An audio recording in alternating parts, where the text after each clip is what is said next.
There we go. All right, go right ahead. Well, I'm actually usually I'm from Montreal. That's where I've been throughout my time in the Truth Movement. But I'm actually for the last few months I've been staying in Ottawa, so not too far away, but still north of the border. So that's me. Yeah. Are you and Barry, Sandra where on are you? Wait, Oh, real sorry. quick, is Craig on the opposite end of the Montreal island, or how? Well, when Craig yeah, was in kind of, Montreal, no, when Craig was I in was Montreal, kind of in the west end of kind of the city, and Sandra, you're kind of east, right? okay, I'm very east, and you're kind of like west central. Yeah, Yeah, right. yeah. That's Only right. someone without a So car would. not that close together. No, and now we're about 2 hours apart. Yeah. Right. Yeah. You guys have that underground mall together, I guess. Well, it's a thing. I mean, you know, to us, the underground world of Montreal is so normal because we Yeah. live in it.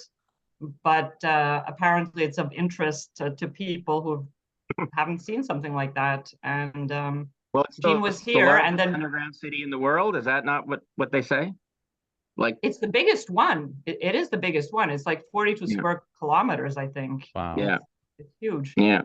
But Al was asking me about it, and Jean was like, "Well, what do you mean you didn't show me the underground city when I was in Montreal?"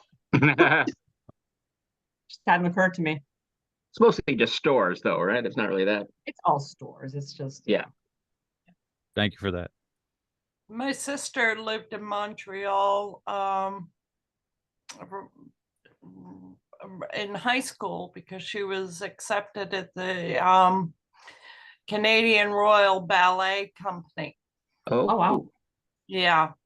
So she lived there for a couple of years, and I remember the underground mall when I went to visit her. Mm. You'll have to come back up. I'd love to. I have Yeah. been back up there maybe 10 years ago. Okay. With the kids and went to visit. It's a wonderful city. Anytime, Susan. I got an extra bedroom upstairs. Oh, well, I'll definitely have to plan on it.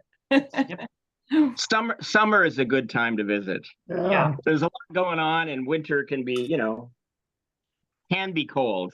So Winters depending are on, brutal. yeah. Never been so cold as I was in December in Montreal. Froze my unbelievable. It's a humid cold, so Yeah, that makes it comes colder. right up Yeah. the St. Lawrence River. Yeah. Barry, where are you now? in Toronto. Oh, you're in Toronto. Okay. Yeah, There's and more Canadians on this call. Yeah. yeah, I don't need to explain Toronto further. It's the center of the universe, obviously. Right. And that's why Montreal hates Toronto. That's right. Actually, we could be broader than that. The entire country hates Toronto, right?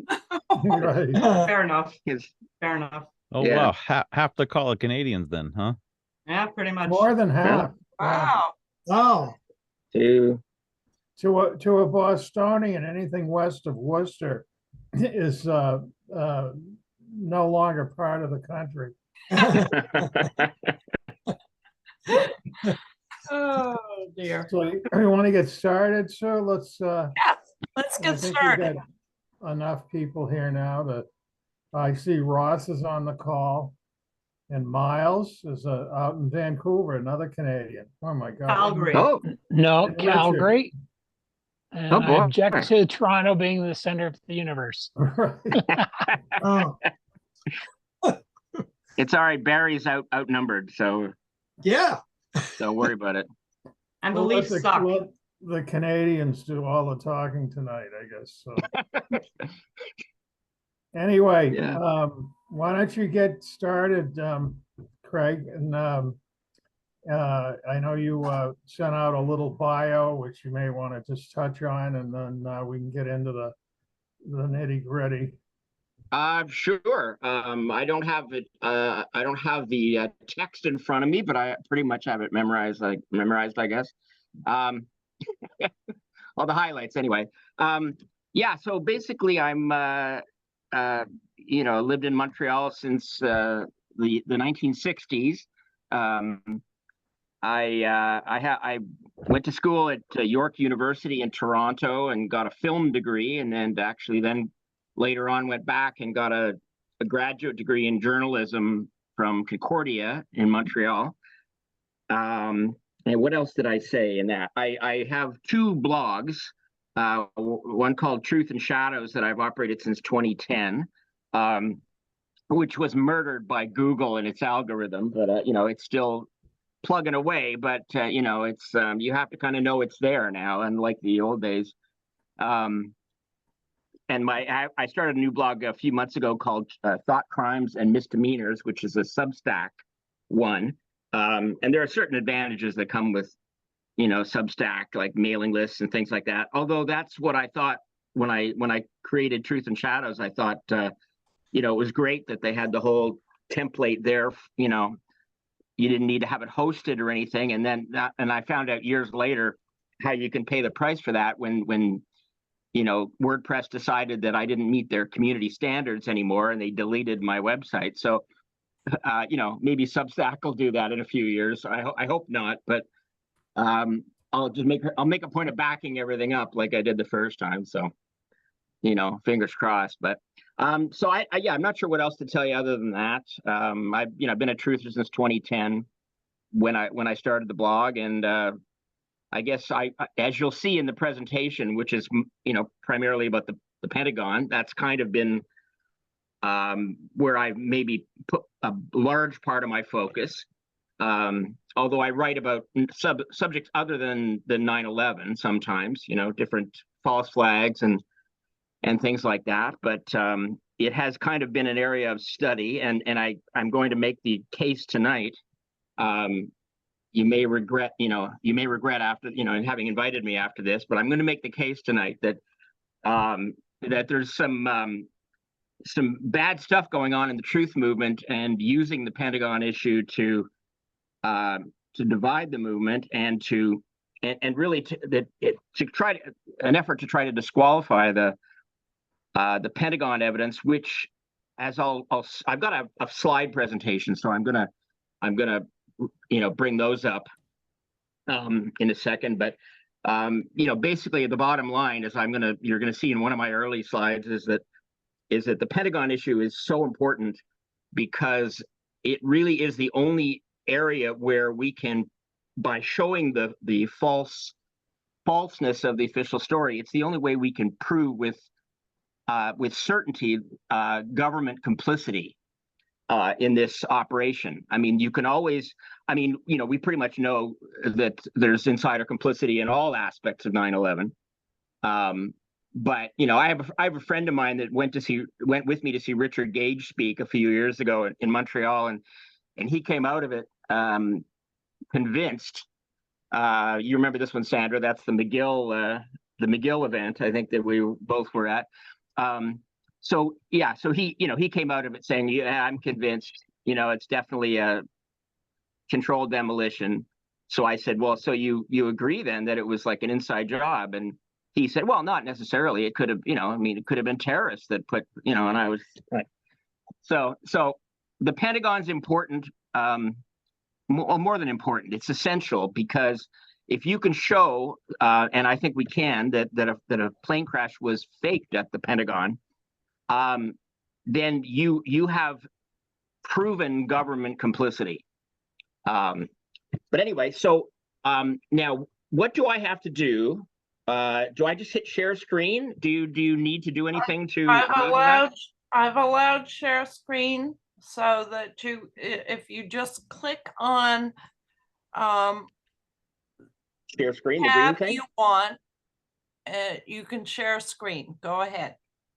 Craig, you Okay. also chair the Deep State Crimes Call, I believe, too. Yeah, I'm one of the I'm a co-facilitator with Cheryl Curtis. So she kind of runs the calls. She kind of moderates the calls, and I send out the agenda. And yeah, I should have mentioned that, I guess. I send out the agenda, and we kind of collaborate, trying to find speakers, and and organize that. Yeah, we just switched. I hope you'll all come and join us on some of those calls, because we just switched to Zoom. We've just joined the 21st century a couple months ago. So now so our calls are the last Wednesday of every month at 8 p.m. Eastern, and our next one's on the 27th of December. So if anybody, I mean, we have a big mailing list, and I know some of you are on it. Actually, maybe most of you are on it. But if anybody would like to be added, please just let me know, and all I have to do is put your email in there, and you'll get all the agenda and the video recordings. You'll just get those, anytime they're sent out. So yes, so that's it. So now I'm just got to do the screen sharing thing here, and now okay, I want to make sure I've got the right thing here. Is it this one? I think so. I think this is it. Okay. Yeah, that's it. Now, if I do this full screen, do you still see me, like in the corner, or? Okay. Yep. Side, you're Yep. good. Okay. All right. So this is my little title thing there, which is sort of self-explanatory. So we'll see how this goes, whether I read everything or whether I might skip ahead. I've got I have a bunch of slides that deal with Lloyd England, and I really think, honestly, I think that merits its own presentation. I may have to, just in the interest of time, I may have to kind of skip over, that part of it, somewhat quickly. We'll see, I guess. You guys will let me know if if you need me to wind things up. So I have no shortage of material here. So, but the Lloyd England thing is very, very important, and it's very revealing. So anyway, as I say on this slide, there's two things I want to touch on. I don't know if it really divides into halves. I think the COINTELPRO part of it is a smaller chunk, but basically that's what I'm going to talk about, the fact that the Pentagon's been used really to undermine the movement. And the first part is just kind of an overview of the Pentagon evidence, and some of the things that, probably some of you will have seen some of this before, and maybe some of you there will be some details that will be new to you. We'll find out. Okay, so here you can see this is just one of the photos of the facade before it came down, and it was nicely obliterated by the foam or whatever they're spraying. So it made it difficult for people to really see the size of the hole. But you'll see in a moment, I've got a composite image that has been sort of accepted by, I guess, all sides in the movement, as far as I know, as being a fair representation of the of what the facade would have looked like had there been nothing blocking the view. Now, in fact, speak of the devil, there it is. You can see that there's some images have been combined here, but this is basically the opening in the building. This is the damage that we're talking about here.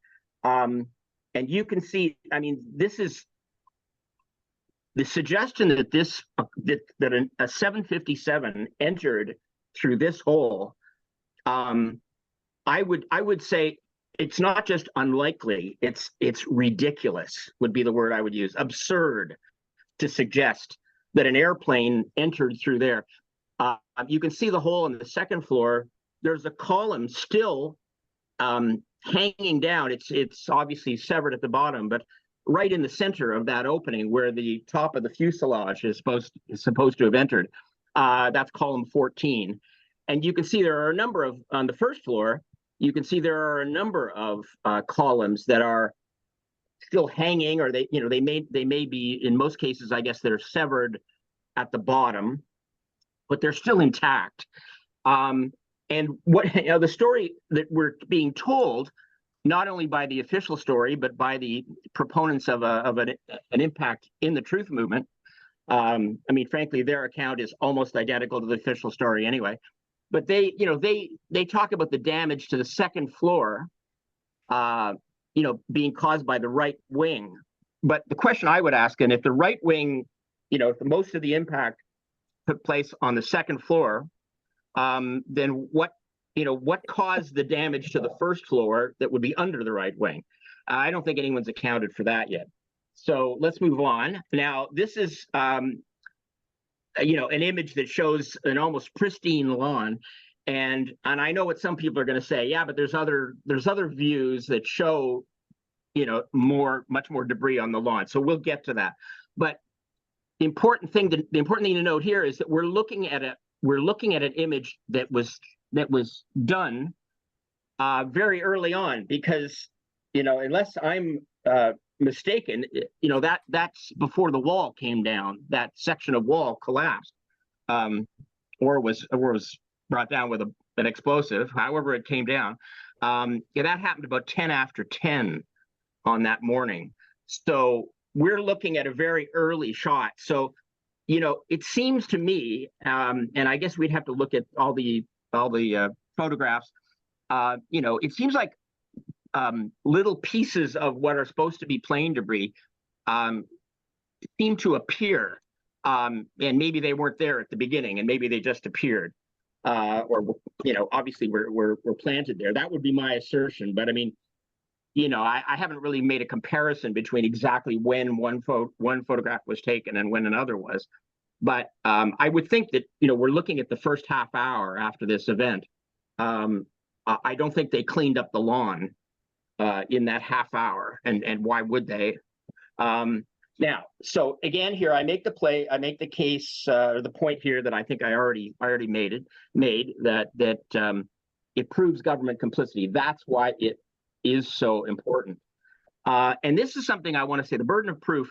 The group within the movement that keeps pushing a 757 impact, and particularly Wayne Costi is great for this.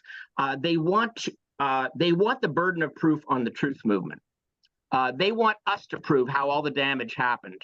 And if we can't do that, they think we have to then revert to, you know, back to the default position, which is essentially the government's position. I don't agree with that. I think the burden of proof should be on the government to prove that a 757 hit the building, not on us to prove that it didn't.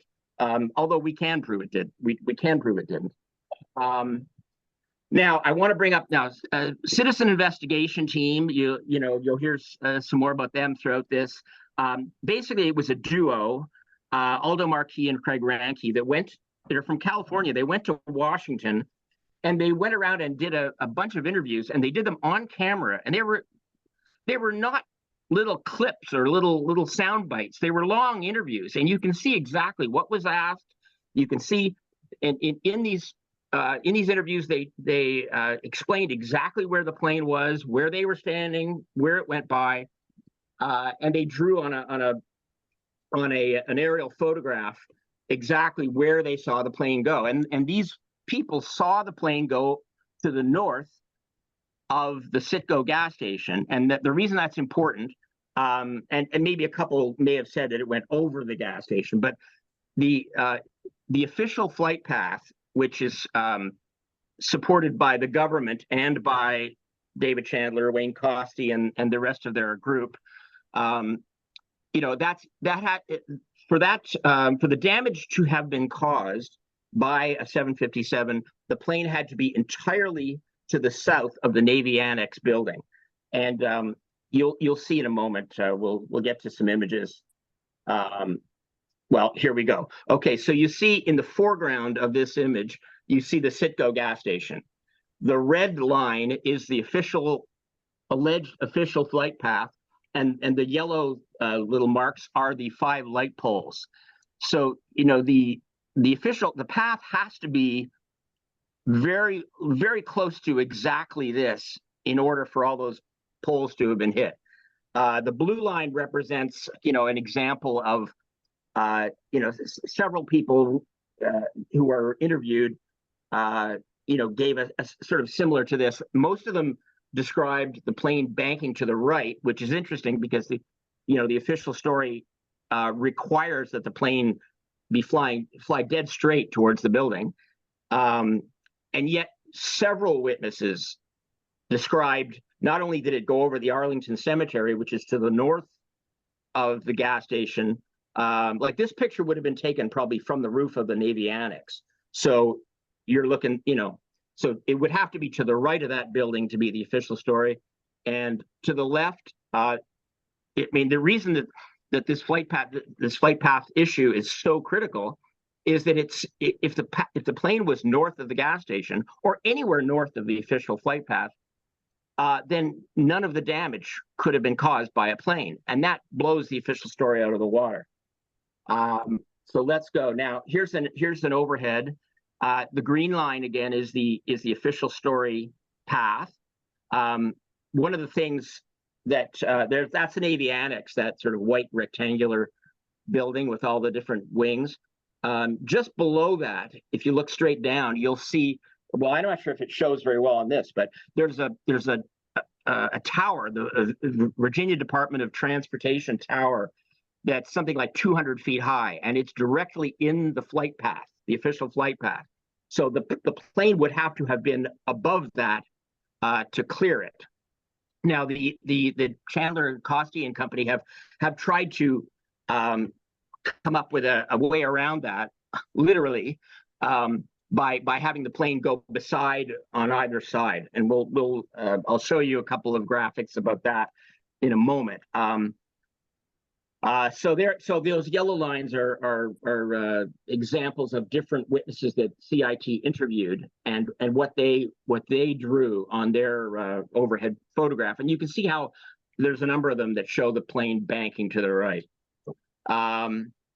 Now, here's an example. A lot of people throw around they say, oh, there's so many witnesses that saw the plane at the building, like 100 witnesses to 180 witnesses, all this stuff. Well, here's just one example of somebody who was considered to be an impact witness.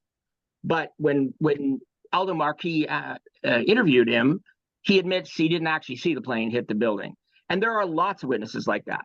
So you really need to go through the specifics of the witness accounts and sort of find out where they were and when they were there and these sorts of things. You can't just take a number and say, oh, there's a whole bunch more witnesses to an impact.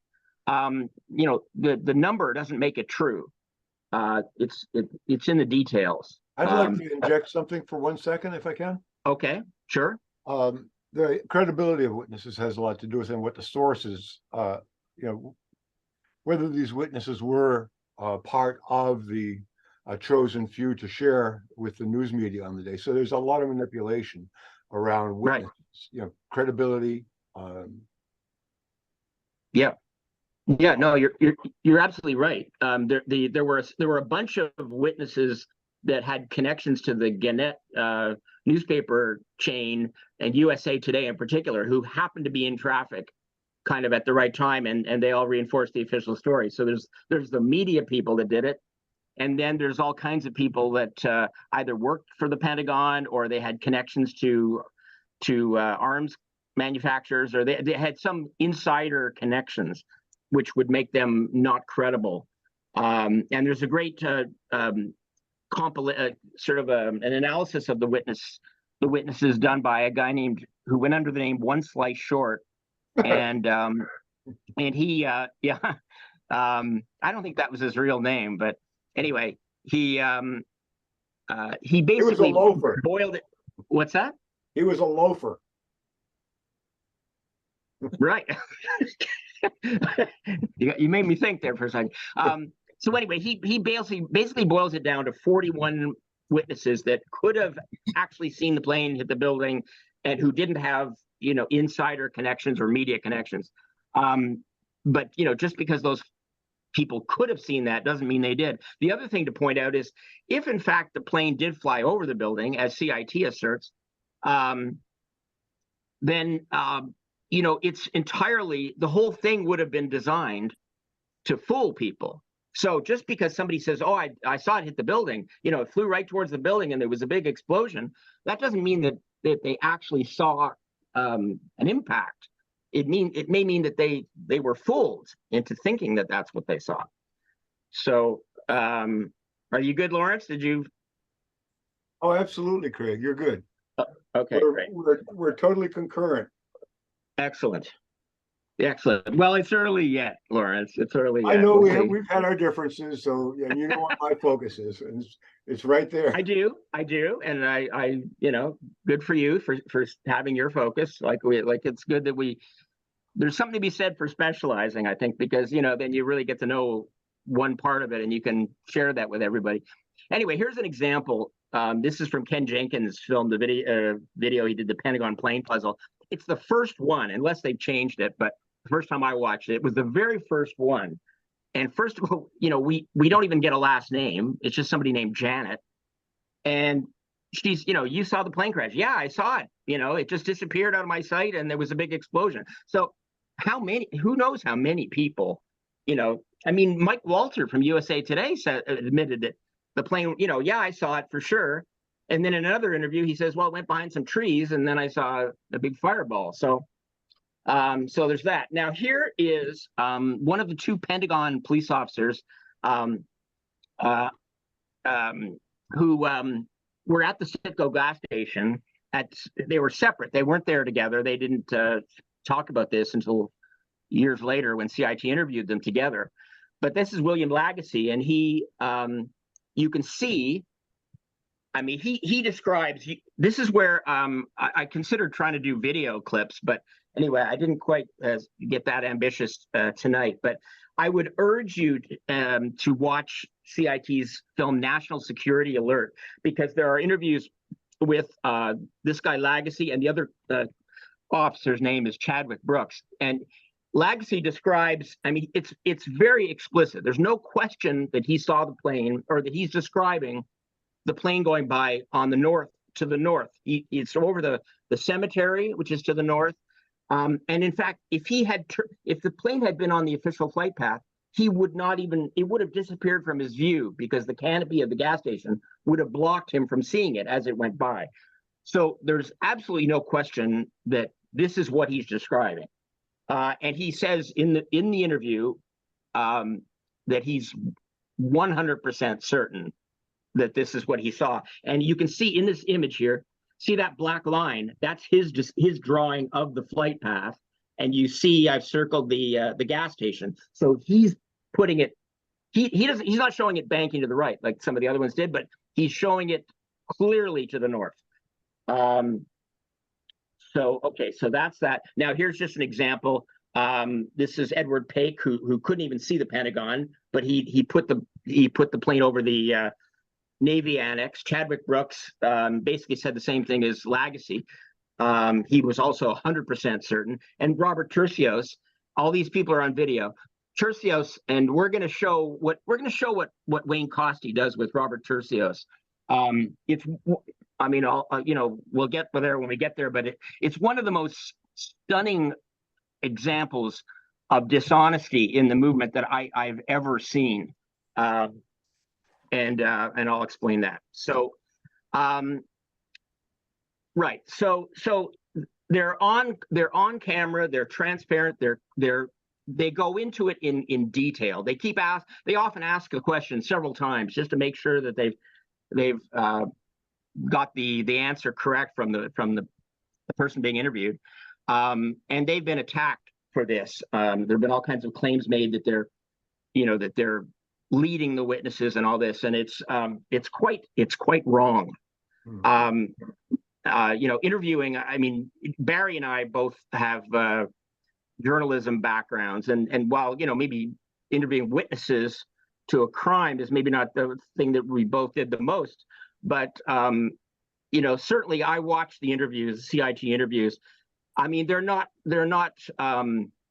perfect, but I think the information that they extracted is correct, and they, I think, deserve an enormous thank you from the truth movement for doing what they did, because they really have given us some of the best evidence that we have, which is why it's so curious that it's being it's being attacked by people who claim to be part of the movement. So, all right. Now I'm just looking at this. So, okay, I've already said that. So the government story can't be true if these people are telling the truth. And the chances that these people, even though there aren't, 200 of them, even though we're talking about a couple of dozen people, or between a dozen and 2 dozen, the fact that the chances that they would all tell the same false story in the same way, people that didn't even know each other, some of them didn't even have any connection at all to each other. The idea that they would all tell the same false story is, to me, is just a strange credulity beyond the breaking point. And now here's a quote from Massimo Mazzucco, who we all know did the September 11th New Pearl Harbor. You can read that for yourself. The work that Craig Ranke and Aldo McKee of CIT have done on the witnesses for the North Path is some of the most solid, irrefutable evidence that one could ever assemble on 9/11, period. And I think Mr. Mazzucco is a very credible 9/11 researcher. Now, let's go to the crash scene.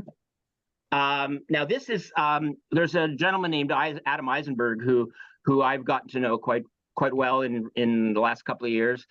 He was on the site. He was assigned there. He arrived in the evening of 9/11.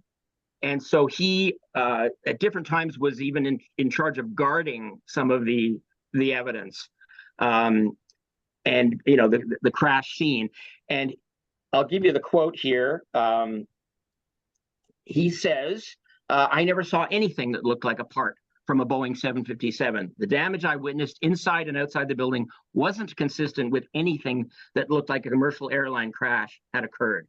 I never saw bodies that appeared to be victims of a plane crash, or, sorry, my captions are blocking that, or effects like luggage or personal items." I don't know if I got those words right, but so there's that. Now, this is that's a composite image there. So this is not, it's not like an actual picture of the plane or anything.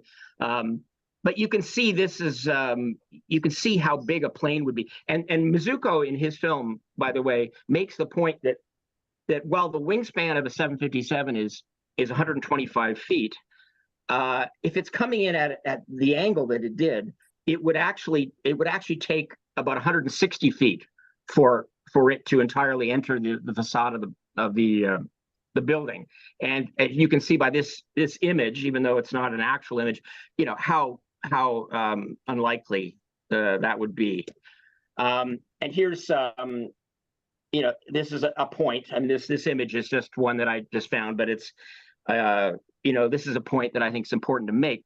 The official story asks us to believe that this aluminum plane, the wings to this plane, hit 5 light poles going 530 miles per hour. And there's more to say about that in the Lloyd England part, but the idea that they would all just fall over after being hit, and 4 out of the 5 actually just kind of ended up right beside their base. So, where did all that kinetic energy go to? It just doesn't make any sense. Where did you get that image? Sorry? Where did you get that image? Oh, the image, I mean, the image is not really meant to be, a scientific representation of anything. I just got it. I just saw this on Facebook, and I just thought it would illustrate the point, but it's not, it's not meant to be taken as any kind of evidence on its own. Okay. It just, I mean, there are other ones there are other examples, like there's one that's like an old test film where they have an airliner, they're crashing airliner, I guess and there's like a wooden telephone pole in the way, and the wooden telephone pole just slices the wing right off. And that plane's not going nearly as fast. So, I guess I'm just making the suggestion that it's very unlikely. So you just take that picture as kind of an illustration. Now, This is a big subject in itself. The NTSB simulation, which was based on data on the flight data recorder. Yeah, what would we do without the Chandler Costi group? They're always riding to the rescue of the official story, and they say that they decoded the software the software from the flight data recorder, and that it actually shows it hitting the building. But they also say that in fact that's only when they corrected for data drift. So that's a whole subject that I think needs more study. But it's very odd to think that the government, if the plane really was flight data recorder really did show it on the official flight path hitting the building, why would the National Transportation Safety Board put out an animation based on the flight data recorder that essentially shows it north of the Citgo gas station and too high to hit the building? Craig, I have a comment I'd like to make regarding this. Yep, sure. Pilots for 9/11 Truth did a pretty good study. Yeah, this is based pretty much on their work. Yeah. Right. Now they also, and part of that study stated that the snapback, the altimeter snapback, which should have occurred as the plane descended, did not occur, and that the flight deck door had never been breached, which completely shuts down any. I mean, as far as the use of that particular information, which was most likely a contrived or a manufactured, set of data points to describe what the plane was going to, except they forgot the flight deck door, and they forgot the automatic snapback. So that's like two very heavy disclaimers. So the snapback, what are the implications of that? Just to make sure I understand what you're saying. This is something that occurs in flight as the aircraft descends. Okay. Just for local barometric. So that you're saying it even further supports the idea that the plane wasn't low enough or wasn't descending. No, it supports the fact that this data was contrived, that was made up. Got it. Super. Okay, that's interesting. Thank you. Now this slide is borrowed from a PowerPoint that Xander Arena did, where he did a very in-depth study. I mean, it's mostly, over my head in terms of understanding how the sciences was done. But he did this for Richard Gage's conference, Pentagon conference, in March of 2022. And you see here, he has shown what we should have seen in the Pentagon video, the size that a real 757 would have been. And he's taken, he's compensated for the angle and all that stuff.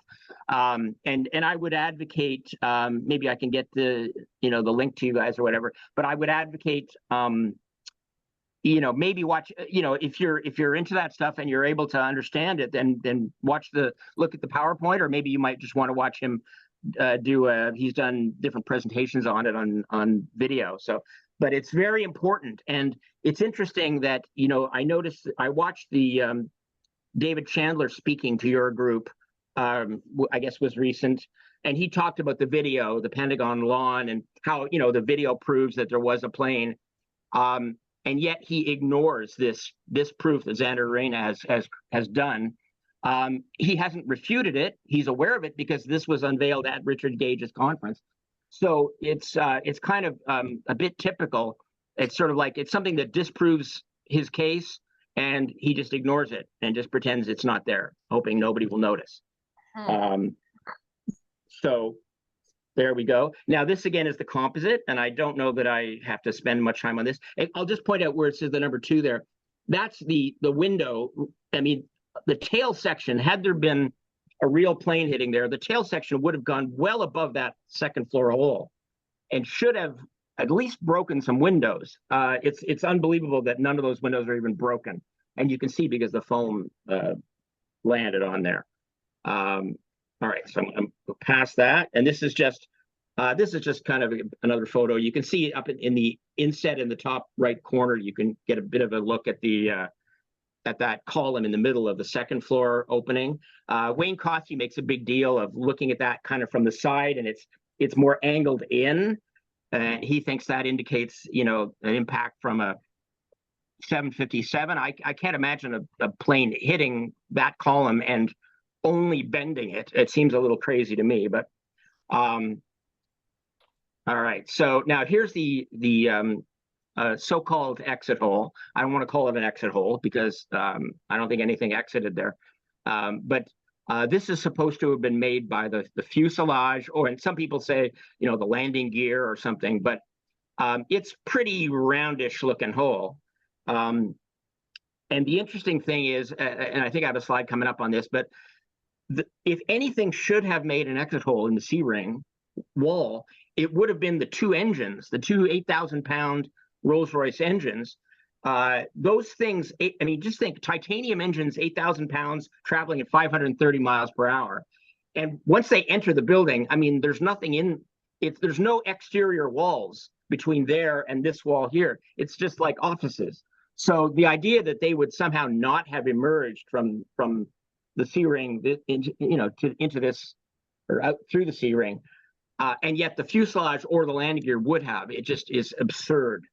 I think Mizuko does a good thing, in his film about this, where one of the people he interviews describes it as being like, it would be like a missile. He doesn't mean literally a missile, but it would be like, there would have been no stopping either of those engines from continuing right through.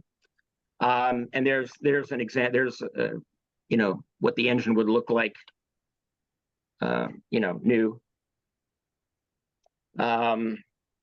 So there, I made that point already. Now here's a picture. I'm sure you've probably all seen this one, but this is directly in the path of the plane, and there's a wooden stool with an open book sitting on it. I mean, can anybody believe that would be where a plane would have just crashed? I mean, it's nuts in my opinion. And there's no, they didn't treat it like a crime scene. You got people walking around picking up, evidence. We don't even know who they are. Now this is a point that I don't hear a lot of, but I like to keep making it, is, this plane's supposed to have hit on the first floor. And yet there seems to be, little to no damage to the concrete foundation. And this is not the best angle, maybe. But like, look at this. Now that's directly, the plane would have gone right through there. Now, does anybody believe that a 90-ton jet going that speed is not going to do more damage than that to the concrete? And there's a kind of a farther back view of it. Now here, I put this in here to make it clear that there was debris of some kind on the lawn closer to the heliport and around the helipad. I think personally, my feeling is that it's material that was blown out of the building from internal explosions. That's what I think is the most likely. It's not a plane. It's not even a fiberglass drone. I mean, there's no way to see that as a plane, in my opinion. A lot of the pieces of alleged plane debris that we do see are just conveniently small enough that they can be carried around by an individual. And there's actually Adam Ruff, who's one of my co-researchers on this, has made a really, really good point. He figured out, looking at he calculated that on a 757, American Airlines 757, that the amount of space on the fuselage that would have had red lettering on it, would be a very, very tiny percentage of the entire fuselage. And yet all the pieces that seem to be found on the lawn, happen to have little bits of red lettering, which makes it look like it came from a plane. Why don't we have tons and tons of pieces that are just silver with no lettering? It seems, beyond suspicious. And there's again another shot of, there's tree branches, and it doesn't look like any evidence of a plane whatsoever. This is, Wayne Costy describes this as a large piece of the plane, but that could be picked up by one person, I think. I mean, it's just kind of zoomed in picture, so it makes it look a bit bigger than it is, but it's not very big. And again, it's got the lettering, so there you go. All right, so that's just a little summary of what I've said in this section. So I'm going to I think I have to exit because I've got this in three different documents here. Because this is okay. How do I do this now? How do I do this? Real quick, Craig, before you exit out of that one, could you go back to that first graphic where you show the north flight path and the south flight path? There was a red and a blue line. Sure. Let's see. Let's find that. Like the third or fourth one.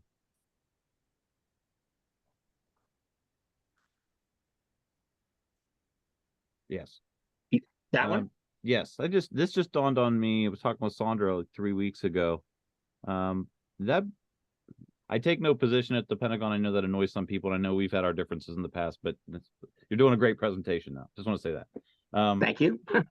The north flight path, the blue path, that really looks like it could line up with runway 15 of Reagan International Airport. Have you ever considered that idea? Yes, I have for sure. I mean, I don't have any, we don't have anybody that says they saw it landing on the runway there, but to me, that makes a tremendous amount of sense. I mean, if the plane was able to stay very low and almost hit the top of the wall, then you get this big explosion with all the smoke. It would be a second or two later, theoretically, if everything lined up, properly. And I'm not sure I really sort of looked to see exactly how the direction how perfectly that would work. Well, but I mean, if I were doing it, I think I'd want to land the plane right there at Reagan International. If you don't mind me sharing my screen real quick, I did line it up real quick. I just have it on maps. I could show it. Okay. I don't know. Did that come through? People see me? Craig has to stop share for you to share. Okay. Stop share. Okay. Whoop, then what happened to mine? Where'd you guys go? Oh, there we go. It's there. Okay. So let me zoom out. Why do I have pencil mode? Escape. I'm drawing somehow. I'm in the annotation. Happy face.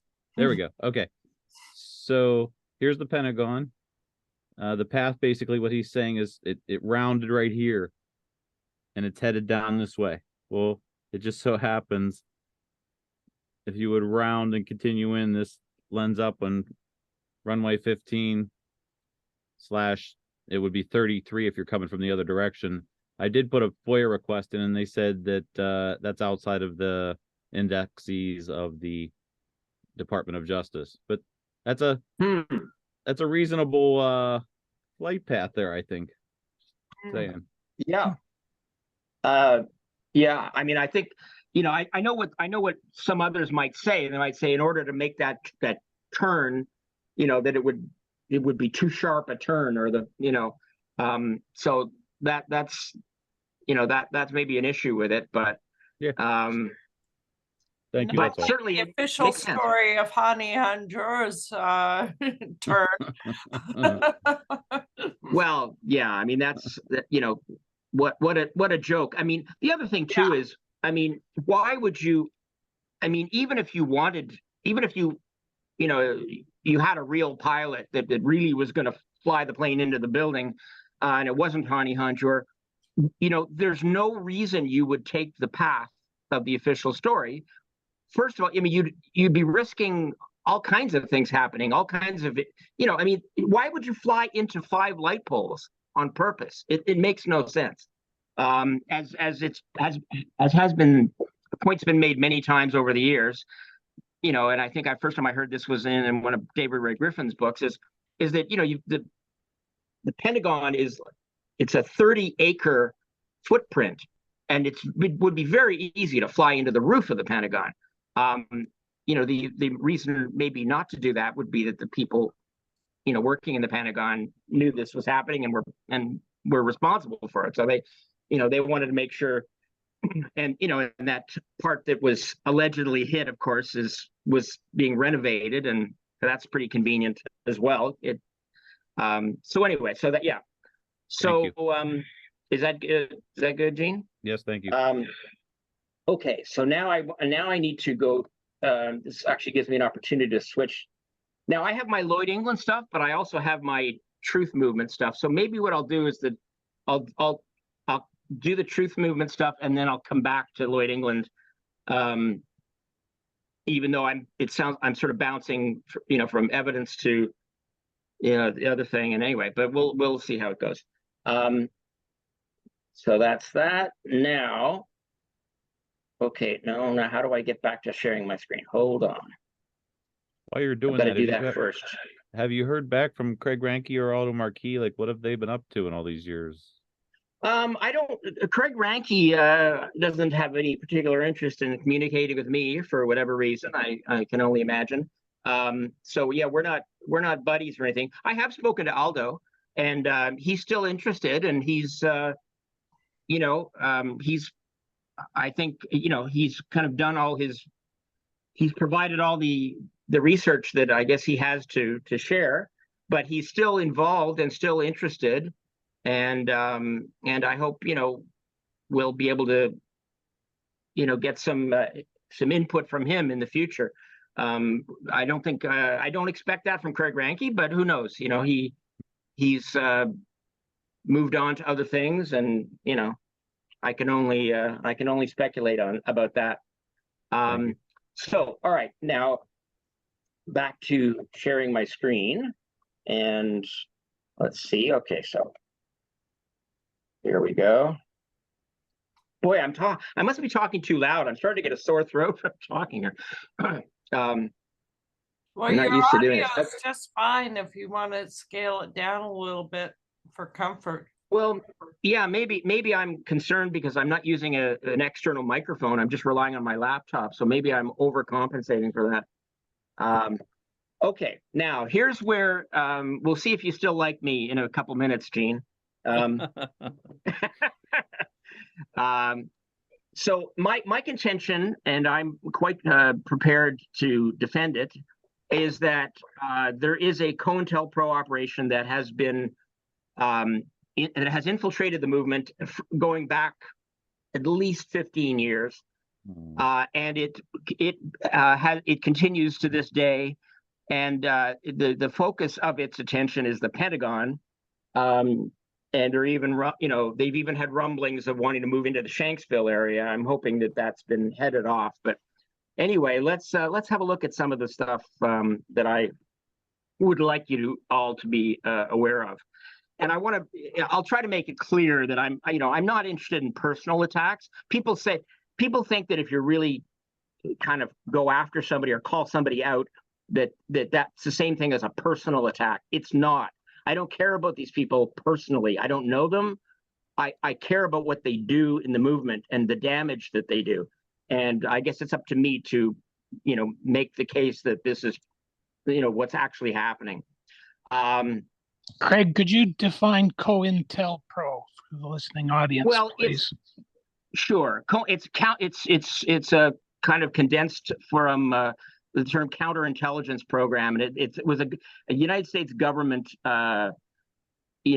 program that was that infiltrated all kinds of groups, and it did played sort of dirty tricks on different people like Martin Luther King, and it was infiltration and surveillance and disruption, and the program's supposed to have ended in 1971, I think, but it obviously some form of that continues to this day. Maybe they don't call it COINTELPRO, maybe they call it something else. So I'm taking a license in the sense that I'm giving it that name, but you can just substitute an infiltration, which, I mean, whatever it is, it's made up of people who are using deception and pretending to be honest truthers, but they're not behaving like honest truthers. And the proof is in the pudding, I think. And I'll show you some examples. So more than 15 years. Now this group, I've heard of them as the cabal, and some people don't like that term, but I think they actually perfectly fit the definition of a cabal. They pretended for years not to even be a group, and I noticed how often they would recommend each other's work. You know, David Chandler would say, "Oh, you should check out Ken Jenkins' new paper," as if he just stumbled over it. And, you know, then Jenkins would recommend Frank Legg, and they would kind of play this kind of game. And I came out very early on and I said, these people are obviously working as a coordinated group. And, you know, there's nothing wrong with being a group. I've been part of groups. So there's not a problem being a group. But if you're lying about it, that's a problem. And it took until 2016 before they admitted, when they put out a 96-page paper kind of going after Barbara Honegger's research, and that's when they kind of said, well, okay, so we're a group, so what of it, you know? It's the dishonesty that was the problem with that, not the fact that they work as a group. But you know what? I'll say this: like, I've worked with people like Barry, and I notice Adam Eisenberg has joined the call, so I work with Adam too.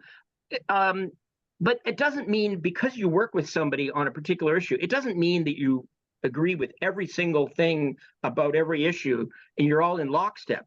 With this group, I never see them disagree about practically anything to do with the Pentagon. And if there is a point where they have there's a difference, wait a couple of weeks and that difference will be gone. Now, okay. So basically they will, they treat every piece of evidence that the government offers as being completely authentic. The radar, what they claim the flight data recorder says, pretty much everything. The DNA evidence, and I know David Chandler talked to you about that. He kind of mocks the idea that, that they would actually plant evidence, which I think is, of course they'd plant evidence. I mean, the whole thing was a deception. But anyway, now, so I mentioned the CIT, what was important about them. And it's the relentless attacks on CIT over so many years. We're talking like 17 years of attacks on CIT. They haven't even been active for a decade now. And yet they're still being attacked. And I just, throw a few names in there, but believe me, I can name others, and I'm happy to do so. And when I use the word lie, I don't use that loosely. Gross distortion is an understatement, and some of them are just outright lies. And I'm, happy to chronicle those. So they seem to, So this, what they've succeeded in doing is they've succeeded in getting a lot of the truth movement to just abandon the Pentagon evidence. In other words, people, I hear this all the time. Oh, it's just too divisive. It's too controversial. We have enough with Building 7. And, I'm a big fan of the evidence, concerning Building 7 and the towers. And I've done a lot of work on that too. But my position has always been, because of how I became convinced about 9/11, it was the cumulative evidence. It was the weight of the whole case. And a lot of this came from reading David Ray Griffin's books. He doesn't just talk about one thing. He goes into all of it. And so it's the weight of all the evidence that makes it kind of irrefutable, I think. And so I think when people say, oh, all we need is this one piece, this is clear, we don't need anything else, I don't see it that way. I think we need all of it, so that there's just no way that it can be denied. Now, and this is the point I make here, it's people say that it's divisive. For what I do is divisive. I hear this all the time. And I'm the messenger as far as I'm concerned. it's what those people are doing that is divisive. It's not what I'm doing. I'm just calling them out. I'm exposing them. And the idea of unity, and this is, I know Sandra and I don't agree on this, but when you have people that are dishonest, trying to have unity with them is going to be fruitless, because you have, like, David Ray Griffin in 2011, when he came out with his consensus approach, his idea was, well, there's so much we disagree on. Let's just focus on what we agree on, that it wasn't Al-Qaeda flying the plane. Well, that was a terrible mistake, in my opinion, and it really got us nowhere. It was just a sort of enabling thing for this cabal to gain prominence. I think it was a big mistake. Griffin's books showed very well why a plane didn't hit the Pentagon, in addition to what CIT did. But unfortunately, he decided that he wanted to appease this group and just focus on whether Al-Qaeda flew the plane after 2011. David Chandler has been vicious in his attacks on CIT. This quote that I have here is from the paper he did with Jonathan Cole, which basically suggested that CIT were agents, and that this idea of a plane not hitting was a planted theory that was put in there just to make the movement look foolish. And this is what their justification is always: look, we'll look ridiculous if the media decides to focus on us, and they see that we think this, then we'll look ridiculous. I think we should look at the evidence, and that's what I think. We should determine things. Now, this is just a screenshot from a Facebook comment that I think is pretty revealing. He says here, their methodology, talking about CIT, was clearly designed to be deceptive. Now, there's no basis for that. There's no basis for that. Furthermore, their abuse of Lloyd England is debunked. Well, that doesn't even make sense. By Wayne Costy's analysis. Wayne Costy's analysis of the Lloyd England thing is a fraud, and he didn't debunk anything. Chandler blatantly lies here. He says Lloyd never claimed the large pole piece was what hit his cab. Well, he claimed it numerous times, many times, and he knows that. He claimed it on camera, and I'm going to show you a screenshot where he's pointing right at the pole. So we'll see that. And then he ends it off with CIT is scum. He likes to play this sort of like he's the scientist, and other people are engaging in personal attacks. Well, what do you think of that? What do you think of that one? Now, Adam Fitzgerald, who is, he's really a bad actor, who seems to be part of this effort, did this post on Facebook where he gave a list of people he considers to be agents. Some of them, would be more problematic figures, I guess, in the movement than the ones I've named. But he included Barbara Honegger, Dylan Avery, who's just done 2 films for Architects and Engineers over the last few years, and Christopher Boleyn. And Chandler's response was good list. So he just basically called those 3 people agents. Here's Wayne Costy. This just goes, I'm just making this point to show you that their image of just being scientists, and they try to paint people that criticize them as being, engaging in ad hominem attacks. Well, let's look at some of these here. Mizuko's incompetent. Honegger's a horrible researcher. And my favorite, David Ray Griffin, is not a real researcher if he doesn't watch PowerPoint. And that obviously that quote comes from it might be a couple of years ago now. So obviously David was still with us at the time. But to suggest that, that speaks for itself. And he says about CIT, that he is livid. There's nothing sincere in this man. So, this is all performance. Livid because of CIT's obvious deceit and treachery. Well, that's an example of projection if I've ever seen any. So I'm going to move on here. So, well, you can see that. That's self-explanatory. it's the evidence that's even worse than the personal attacks, and we're going to get to that. Now, here's Frank Legg, who's now deceased, but he actually, in one of his papers, actually tried to make the case that the reason we didn't see a lot of debris on the lawn was because it was hidden within the texture of the lawn. I mean, how much of an idiot does he think people are? Honestly, hidden within the. So I guess they hadn't cut the grass that week, I guess. So that's Frank Legg. Now here's something I think is interesting.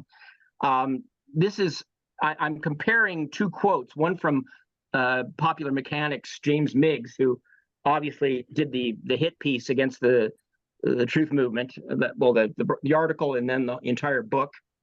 And look at the similarity between his explanation for the Pentagon and what David Chandler says right below. It's uncanny. It's, you know, it doesn't necessarily prove anything, but it's just interesting, I think. Is everybody, can I move to the next slide? Has everyone read that? Yeah. Okay, I know it's a little bit, yeah. Now here's Wayne Costi. This one absolutely blew me away. The quote from the video, Eye of the Storm, you can see the quote at the bottom, is Craig Ranke, and he is saying basically, some people think that maybe the pole itself wasn't what speared the windshield. So he's saying some people think it wasn't the main base of pole number one, but rather a part of maybe, you know, one of the other poles. So what does Costi do? And you can still see this today on this. He created a whole website to mock me, which you know, very flattering. But the part in gold is the part he cut out of the quote, and he just started with like an ellipsis and a capital W, and it makes it sound like Ranke is saying, well, maybe the pole isn't what speared the windshield, right? So he's making it seem like Costi is saying the opposite of what he's actually saying. This is just beyond the pale as far as I'm concerned. I mean, and you know, he's even engaged with me in Facebook comments where I've pointed this out, and he doesn't even respond to it. You know, he'll just come back at me with, well, oh yeah, explain what happened to column 18 and what caused the damage. So he doesn't even defend this. It's indefensible. Now here's another thing, and I noticed this from being on the teleconference, because Wayne, you know, used to be part of that before he was kicked out for lying, which is a whole story, but we won't get into that tonight. But he used to make these regular presentations, and I counted 5 different flight paths that he came up with for the plane, all of which he claims perfectly line up with the damage, which is really amazing. You can see on this one, you can see the little blue dot, the VDOT tower. He moves the flight path to the left of that, to the north of that, and it goes right over the Navy Annex building. It's actually a north path. That would actually be north of the official flight path. And then because they've got to find a way to get around that tower. Because that kind of gives away the game. Now look at the next, he comes up with another flight path. And this is one of his slides taken right. Now you see the Navy Annex now. Now you see the flight path is magically moved to the south of the VDOT tower. And yet magically it still lines up with all the damage according to Wayne Costi. So I mean, I'll give him credit for having graphics skills anyway. You know, that he can make completely different flight paths all manage to line up. I mean, it's quite fraudulent, really. So I'm going to move on if that's okay with everybody to that one. Now we get into some really bad stuff. I mean, Lloyd England, we'll get to Lloyd England in a minute, but William Lagacy, and I think he's the one I'm going to talk. Yeah, so I'll read this. In National Security Alert, Lagacy describes in great detail how he saw the plane on the north side of the Citgo gas station. Chandler ignores his account, claiming that Lagacy got confused when he said that he could see the starboard side of the plane and that he really meant port. Lagacy, who would qualify as an expert witness, stated that he is 100% sure the plane was north of the station. In fact, if the plane had been on the south path, his view of it would have been obscured. Now, you'd have to read the details of what Sandler is claiming, but because in one of his other accounts, Lagasse referred to the cockpit, the way the cockpit hit the wall of the Pentagon, that means that it could only have been, and I don't have the text in front of me, but basically he's basically saying, well, the only way that could be true is if it was on to the south of Lagasse. So therefore, when he said starboard, he got mixed up. I think that's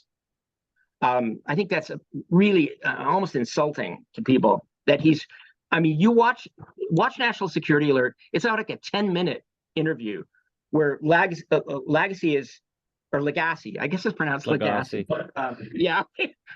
Up here, it would be different in French up here, but so Lagasse, right? So real quick, Sandra and I did call William Lagasse, I think it was 2 years ago, and he basically says that he stood by what he originally said, and then finally told us, if you want to speak to me further, get permission through the whatever organization is through the Pentagon, and then they never give permission, so he doesn't have to speak to you. But he says, I stand by my original statements. Well, that makes sense, because he's very clear about it in the video. I mean, but Craig, yeah, Craig, I mean, yes. And I just need to play devil's advocate, because I like to address those things that people say that sometimes the other side makes a certain point, which I feel at least needs to be addressed. And one of them is the fact, and you and David do this cherry picking thing sometimes with the testimony, because Chandler loves Lagasse because Lagasse does say that he saw the plane hit the building, and you just said it yourself a minute ago, right? So how do you pick and choose what part of what he's saying is the one that you're going to run with, and the valid one, and the one where he's not mistaken? Well, okay, that's a fair question. And it would be great if we'd had that video clip to show. I would think if you were standing on your street where you live, and a plane flew over your head at 100 feet above the ground, and it was on one side of the building you live in, it's very unlikely, I think, that you would then later say, "Oh no, it was on the other side of the building. It was on the," if it flew right over your head. I do agree with that. Yeah. Okay. And when you're talking about, first of all, if this is as I think it was, I think it's a deception. It's meant to fool people into thinking that the plane hit the building. First of all, his view of the building wasn't very good. I mean, the building, it's not easy to see it from the gas station.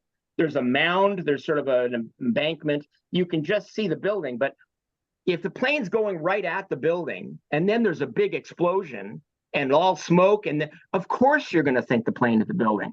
Like, and that's the argument that I always make anyway. It's very easy to connect those dots when you see a plane, and then you see, and nobody could have been that close to the Pentagon. He's still a distance away, right? And you already have the events of ground zero that just happened. So now you're at the Pentagon and there's a plane coming in. You're basically already expecting to see it hit the building. So in your mind, you're connecting these things.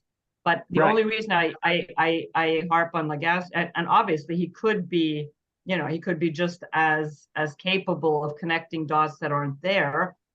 But, he's still being hauled out as an expert witness. He's not Joe Blow standing, on the corner of the street. Exactly. Yes.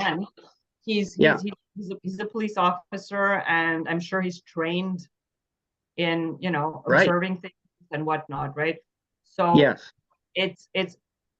I guess it just always bothered me that both sides pick this witness with the parts that are suited for them, See, I have to object to that, Sandra. I have to object to your characterization, and I object to it when I've seen it in print, and I object to it when you do it in print too. You always like to make a false equivalency between, like, well, both sides, both sides are guilty of doing, something wrong or whatever, as if it's like a 50-50 toss-up, and it's not a 50-50 toss-up.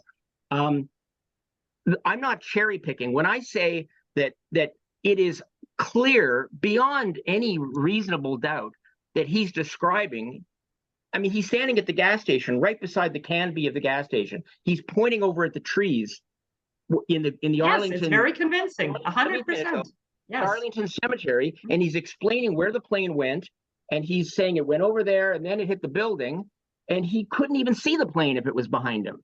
It would be blocked from his view. So to me, that vastly outweighs in terms of credibility the idea that in the distance, when the building is this big in his view, that that it hit the building. He's not the only one. Most of them thought it hit the building. The only one I think maybe you wouldn't include would be Edward Paik, who couldn't even see the Pentagon from where he was. So the flight path is absolutely critical. All those people, including Lagasse, they have to be completely wrong to an unbelievable degree to actually have gotten, seen it on the official flight path and gotten that mixed up, and then they really saw it hit the building. So instead of it being a 50-50 situation, to me, it's a 98-2 situation. And it's disingenuous of them. Yeah, and so just let me say this. I just wanted it to be addressed. I'm with you. I think that the testimony he gave is extremely compelling. I agree with you with the, I said a long time ago how easily people can misperceive things, clouded by their judgment and stuff like that. But it just bothered me that it was never addressed. It's like the other argument was just done away with, and this is the only thing I'm looking at, right? But now, to hear you explain that, okay, to me, this is a lot more valid because, and the reason that's not valid because that's kind of what I felt needed to be said. Good. I'm glad.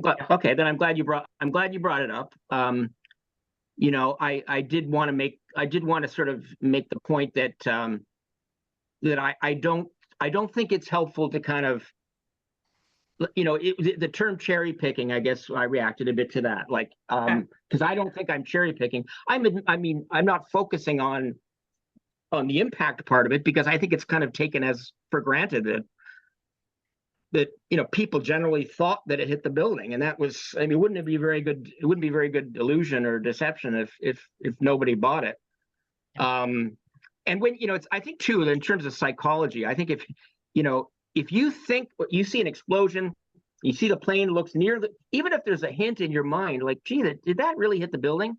If you then find out afterwards, everybody's telling you that it hit the building and there's wreckage and all that, that idea that any doubt you might have had, you're going to just, I got that wrong. And you're maybe even subconsciously, you'll just reject that impulse. Well, kind of like a little bit like like the towers collapsing. How many people had a doubt when the towers collapsed and they said, well, that's kind of weird. But then the official story came in right away and said, this is what happened. And people went and said, oh, okay, well, I guess this is what happened.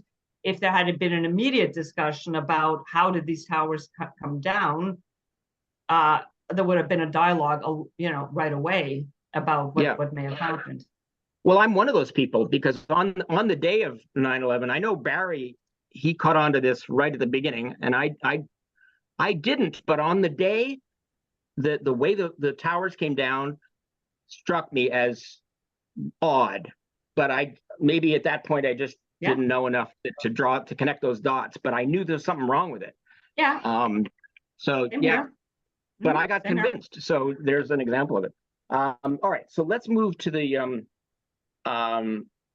so it's not just I would say this goes beyond a disagreement between me and Chandler. Like, this is irresponsible at the very best. It's irresponsible, and at the worst, it's deliberately deceptive. to claim that, well, he got mixed up with starboard and port. I mean, really. Okay. Now there again is a sort of a close-up of Lagacy. Craig, I just want to interrupt, because we do have an agenda following yours, So, yeah.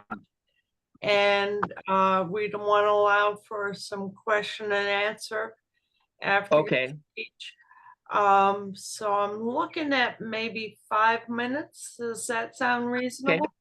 All right, I will zip. What I will do. I mean, I can't get in. Obviously, I can't deal with the Lloyd England details. But I mean, if you guys want to, if you're open for a Lloyd England presentation at some point in the future, I'd be happy to do that. I think it's worth it. So maybe rather than try to zip through that in a couple of minutes, I'll finish this portion of my slides. Which are not going to take very long, and yeah, so we'll get to the questions right. We just want to allow for plenty of question and answer at the end of your presentation. Yeah, and I look forward to those. I'm looking forward to those.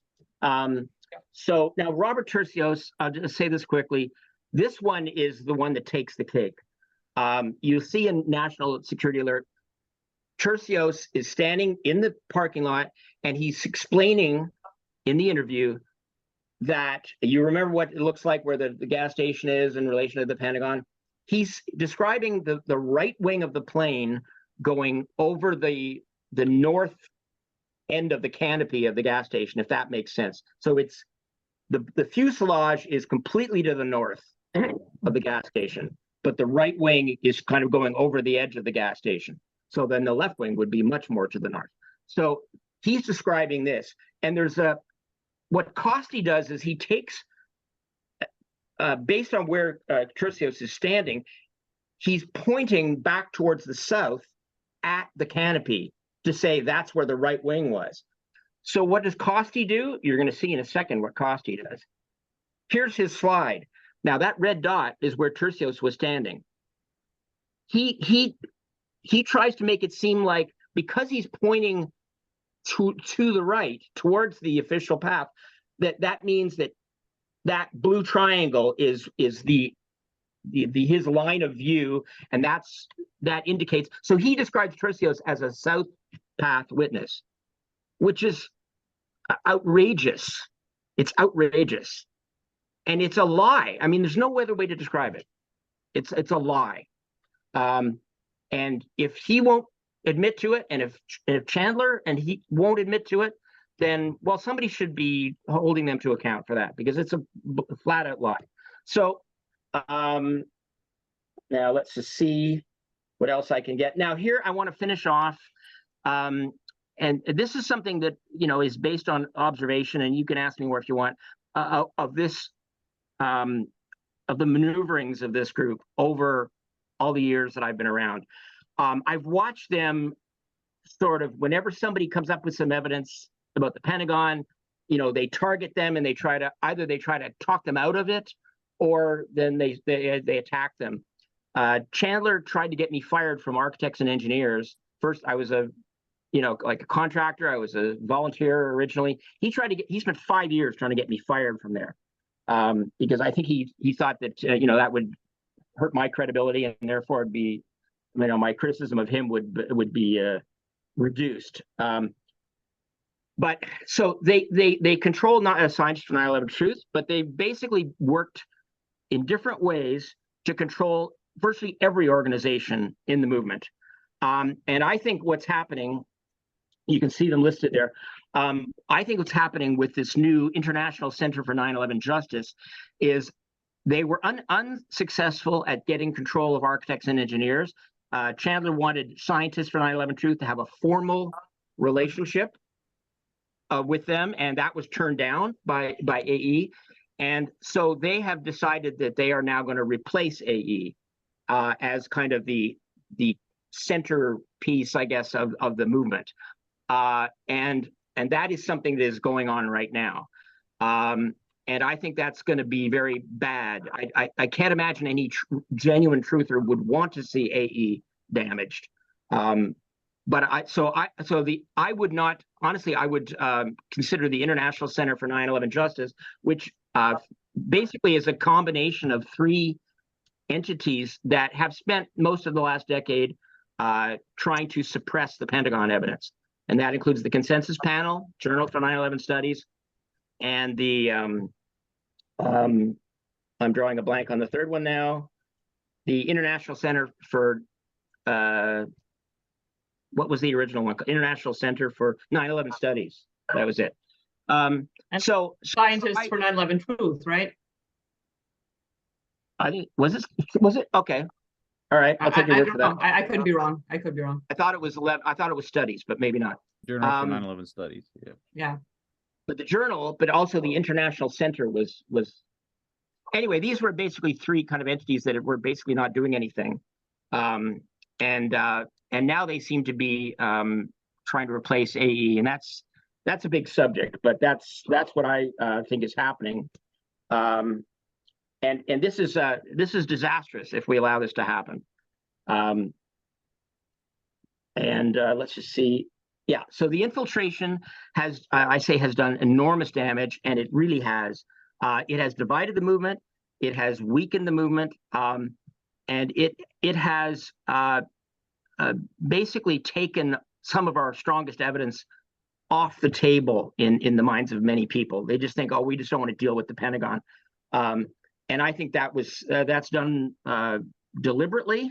And I can give, I could give a lot more examples than this. And I think the Lloyd England evidence is even more clear than that. How they basically lie and say that England never said it was the long end of the pole and all that. It's quite deceptive. So anyway, I think that's the end. Yeah. So I'll stop right there, Susan. And I, if the other stuff comes up, the England stuff comes up in questions, then I'll deal with those, but I'll stop there. So if anybody has any questions, we'd like to take them one at a time by raising your hand.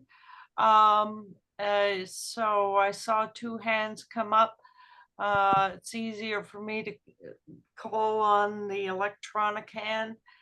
Jean. I would just beg that Craig would reconsider and submit to the debated topics forum his paper, kind of like he did in this first segment. Love the first segment. Just present your evidence and stick to your guns. I thought it was great. Please consider that. Thank you. Well, I'll just comment. I am considering that, and I'm being urged by both David Chandler and Wayne Costi to respond to them on that debated topics forum. I may do that, but honestly, I have a lot to think about with whether I want to give that organization any kind of credibility. I mean, they've already said, Ted Walter said on not this group, but in Gene's group, I believe, when he announced the thing, he said that they weren't accepting in the debated topics forum, they would accept papers there, but the Journal of 9/11 Studies won't even accept any more Pentagon papers. So you have to go in the debated. So it's kind of, to me, it's kind of a bit like, well, right now they're going to work with Lawrence on his how do I label that? Not this synthesis stuff. So 9/11 right. stuff. I mean, that's fantastic. I mean, I think nothing but good could come from it. And if they do become, attack you, then you have something to say. Look, well, there it is. Well, I don't have a problem with being attacked. I'm fine with being attacked. I feel I have enough, behind what I'm saying that's not a problem. I agree, but then you'd have proof. Any organization, this will sound, people won't maybe not like this, but any organization that has David Chandler as a board member, I think is problematic at best. And I have to think about whether I want to lend any kind of, lend my own support to its existence by participating. I might do that, but we'll see. Thank you. Okay, thanks, Dean. I think my hand was next, if that's all right. Go ahead, Susan. Sure. Your turn. All right. So the whole Pentagon issue, of course, is quite controversial in the Supposedly. and you know, a lot of people want to shy away from it because it's controversial and we want unity, blah blah blah. But one thing I didn't hear you address is why the Pentagon issue is important. And the way I look at it, I think Barbara Honegger has reiterated this. If it were just the two towers and Shanksville, we would not have gone to war. The Pentagon was the reason for war. So this is a very important issue to address. Even if it gives us the shivvies, you know, that we don't want to address it because it's divisive. I think we need to take the courage and address the issue head on. Because that's the whole reason for endless wars. The second thing is, I can't help being baffled. Why the official story? Why that South Path? Why? Why are they sticking with that? Am I missing something? What am I missing? It must be obvious, and I'm just being dense. Let me help you with that, okay? Okay. The South Path is where the poles were down. That was evidence that was prepared. In order for the whole story to stick together, it had to be something that knocked the light poles down. But that still doesn't add up to me. Why would they knock the light poles down? Why would they stick with that path? Well, once they knocked the light poles down, they had no other choice Why would they knock the light poles down? to say this was the path when they But wanted. you're now getting into a circular argument. Absolutely circular argument. There's Can, no other way. can I have a shot at that, Susan? Sure. Please. I'm arguing, and I think there's enormous evidence that when we say they, I mean, we're talking about the people that I've been talking about. We're not talking about the government. They are absolutely dishonestly putting this forward. So they are trying to avoid having this be the. You're talking about the importance of it, and you made a very good point about it. You know, this getting the Americans, the U.S. into war, and I agree with that. And I made the other point, which is that it's also important because it's the one thing that you couldn't possibly have an outside entity that could have, you know, staged the crime scene. It has to be the government. So if you nullify the Pentagon evidence, you're taking away that one thing that absolutely nails government involvement. So I think you made one strong reason, one strong point, and I'm adding that other one. They're basically supporting the official story in every way they possibly can, and they just leave a little bit out where they say, oh, we don't think Al-Qaeda was flying the plane. So that way they can say, oh, we don't support the official story. Like, it's wrong to say we support, but they support everything else. And if they, if you bring up something that challenges, that goes against that official story, they will challenge you. They are supporting. The way I tend to put it is virtually the entire official story. Barbara Honegger calls it official story light. That's her. But my question more specifically was why the official story? Why the official story picked that path?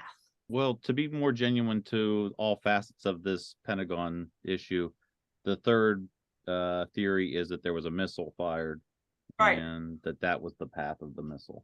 But again, I take no position. I'm just saying. Yeah, I don't think that holds up for reasons that I won't spend a lot of time on now, but I don't think that holds up. And I think, see what it is, Susan, basically they needed evidence to sell this story, the path. That's what Lloyd England, and if we get a chance to get into that in a future meeting, Lloyd England was there to sell the official flight path, because by having the pole supposedly hit his cab, that reinforced the idea that the poles actually were hit by a plane. And it also, because of the width of the distance apart of the poles, that means it had to be a big plane, because a small plane would have flown between the poles, right? So the poles were there to sell the flight path. And so they wanted to prepare. I mean, there isn't a plane hitting the building. This damage is all prepared. So they don't need it to be a good flight path. It doesn't matter. All that matters is that the evidence seems to all line up, no pun intended. So I think that's, And the South Path is, critical to the official story of lining up.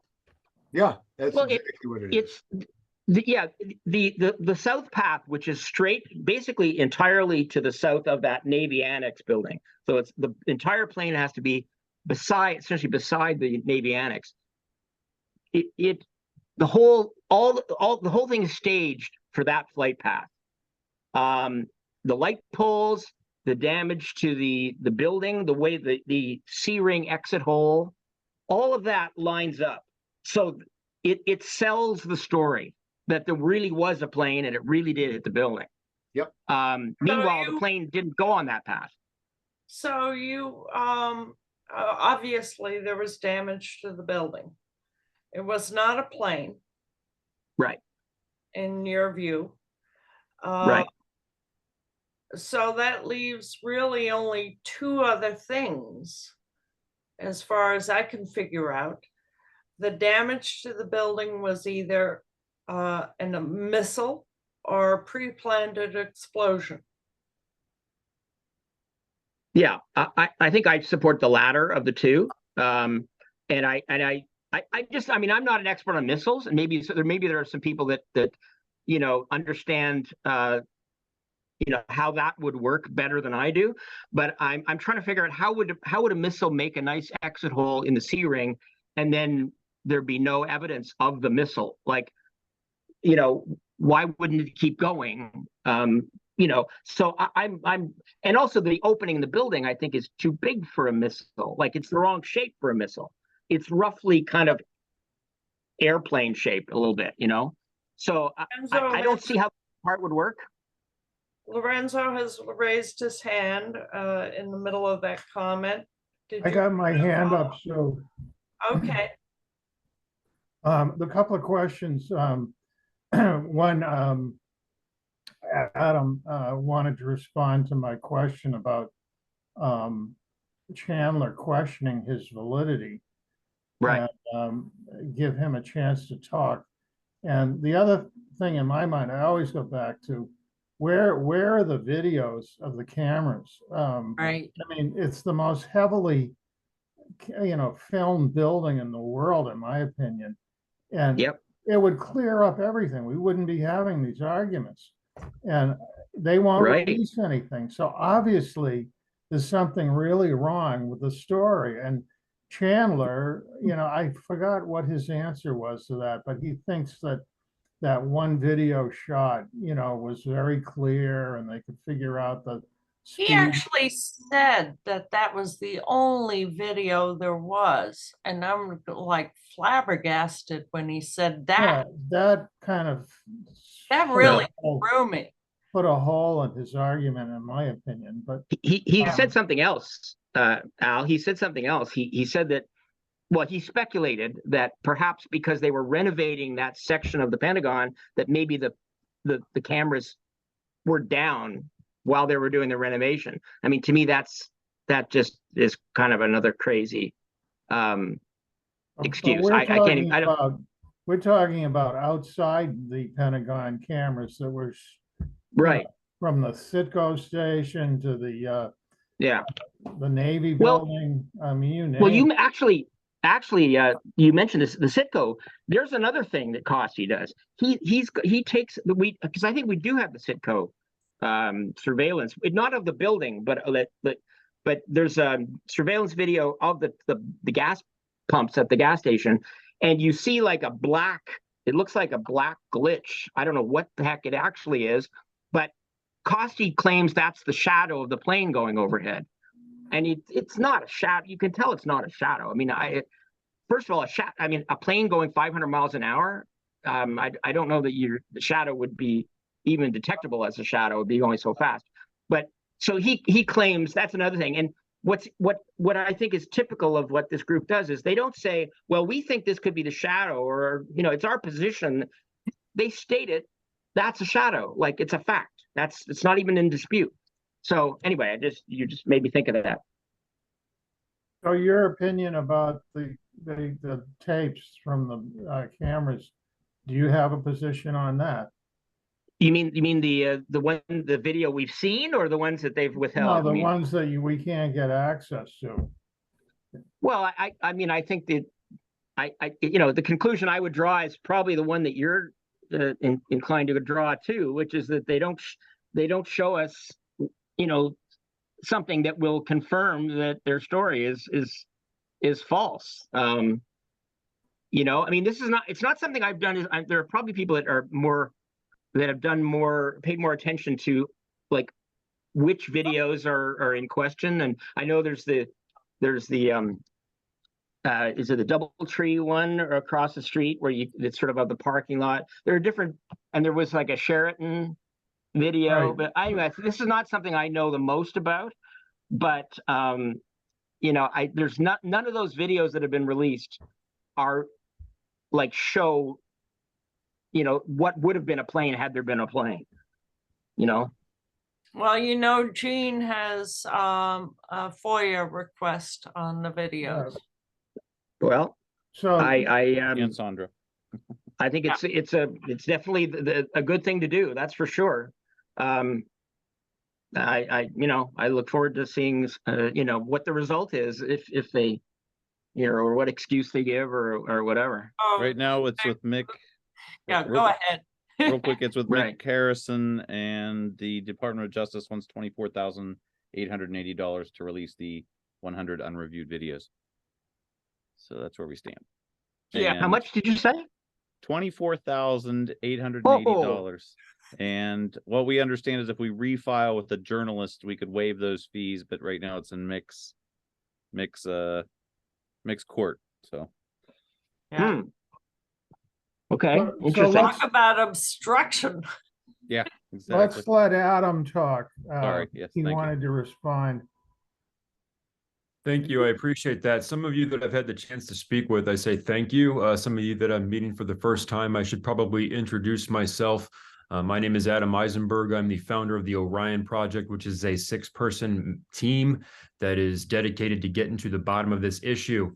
I am now an independent researcher. I am independently researching this issue at Harvard. This is my ID to show you. I'm trying to get that. I moved to New England. I've been up in this area for a while now. I can just tell you that I spent 240 hours on site from September 11th to the 30th as a member of Alpha Company in an ongoing operation to this day called Operation Noble Eagle. I saw a lot of things that didn't make a lot of sense, and those things have led me to my search for justice today, which has been very underground and very quiet, because when I started to turn to the 9/11 Truth Movement and attempt to show them the fruits of my labors, that's when I started to experience the greatest opposition that I have basically faced yet. And I can go ahead and say these people right out in front: David Chandler, Wayne Coastie, Ken Jenkins, Nelson Martins, Ed Brotherton, Adam Fitzgerald, Sean Russell, Darren Harvey.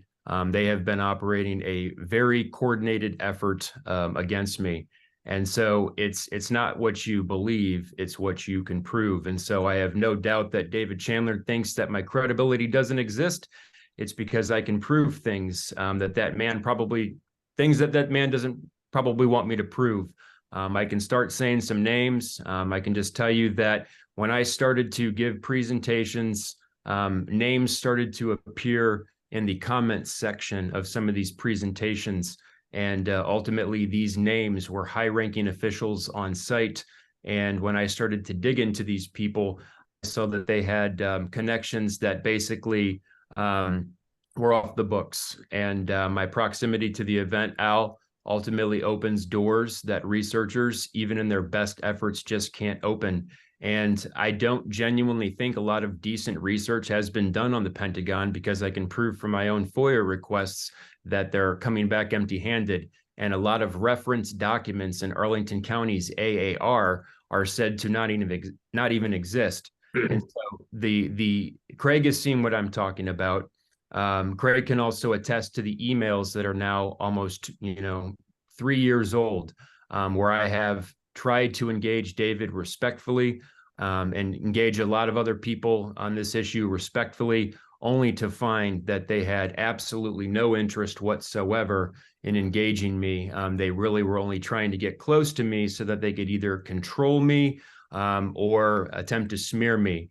I give you an example. The last time that I spoke to David Chandler, we were on a Zoom meeting face to face, and right in the middle of this topic about 9/11, he kept screaming at me that I have a mental illness. He said, you just kept screaming, you have PTSD, you have a mental illness. So I ask anybody that's been involved in 9/11 Truth how many times they've done that in the middle of a conversation. But again, I'm not going to bury David Chandler in places like this. I'm going to do it in other ways. And I have no problem announcing the first way. On February 22nd, I'm going to be going on a very large podcast. This is going to be the biggest one yet. They have over 500,000 people following them.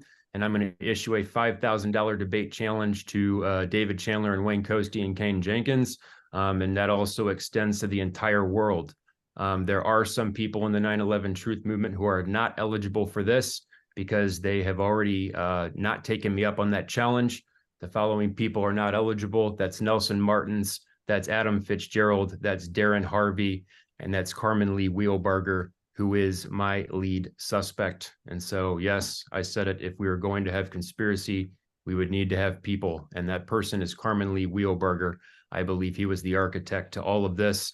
And I've connected him to what is seemingly a mission that has reached the highest echelons of our national defenses. And Craig, I think, can confidently also say that he's been watching me and my work for the last couple years. And that's really all I can say about that.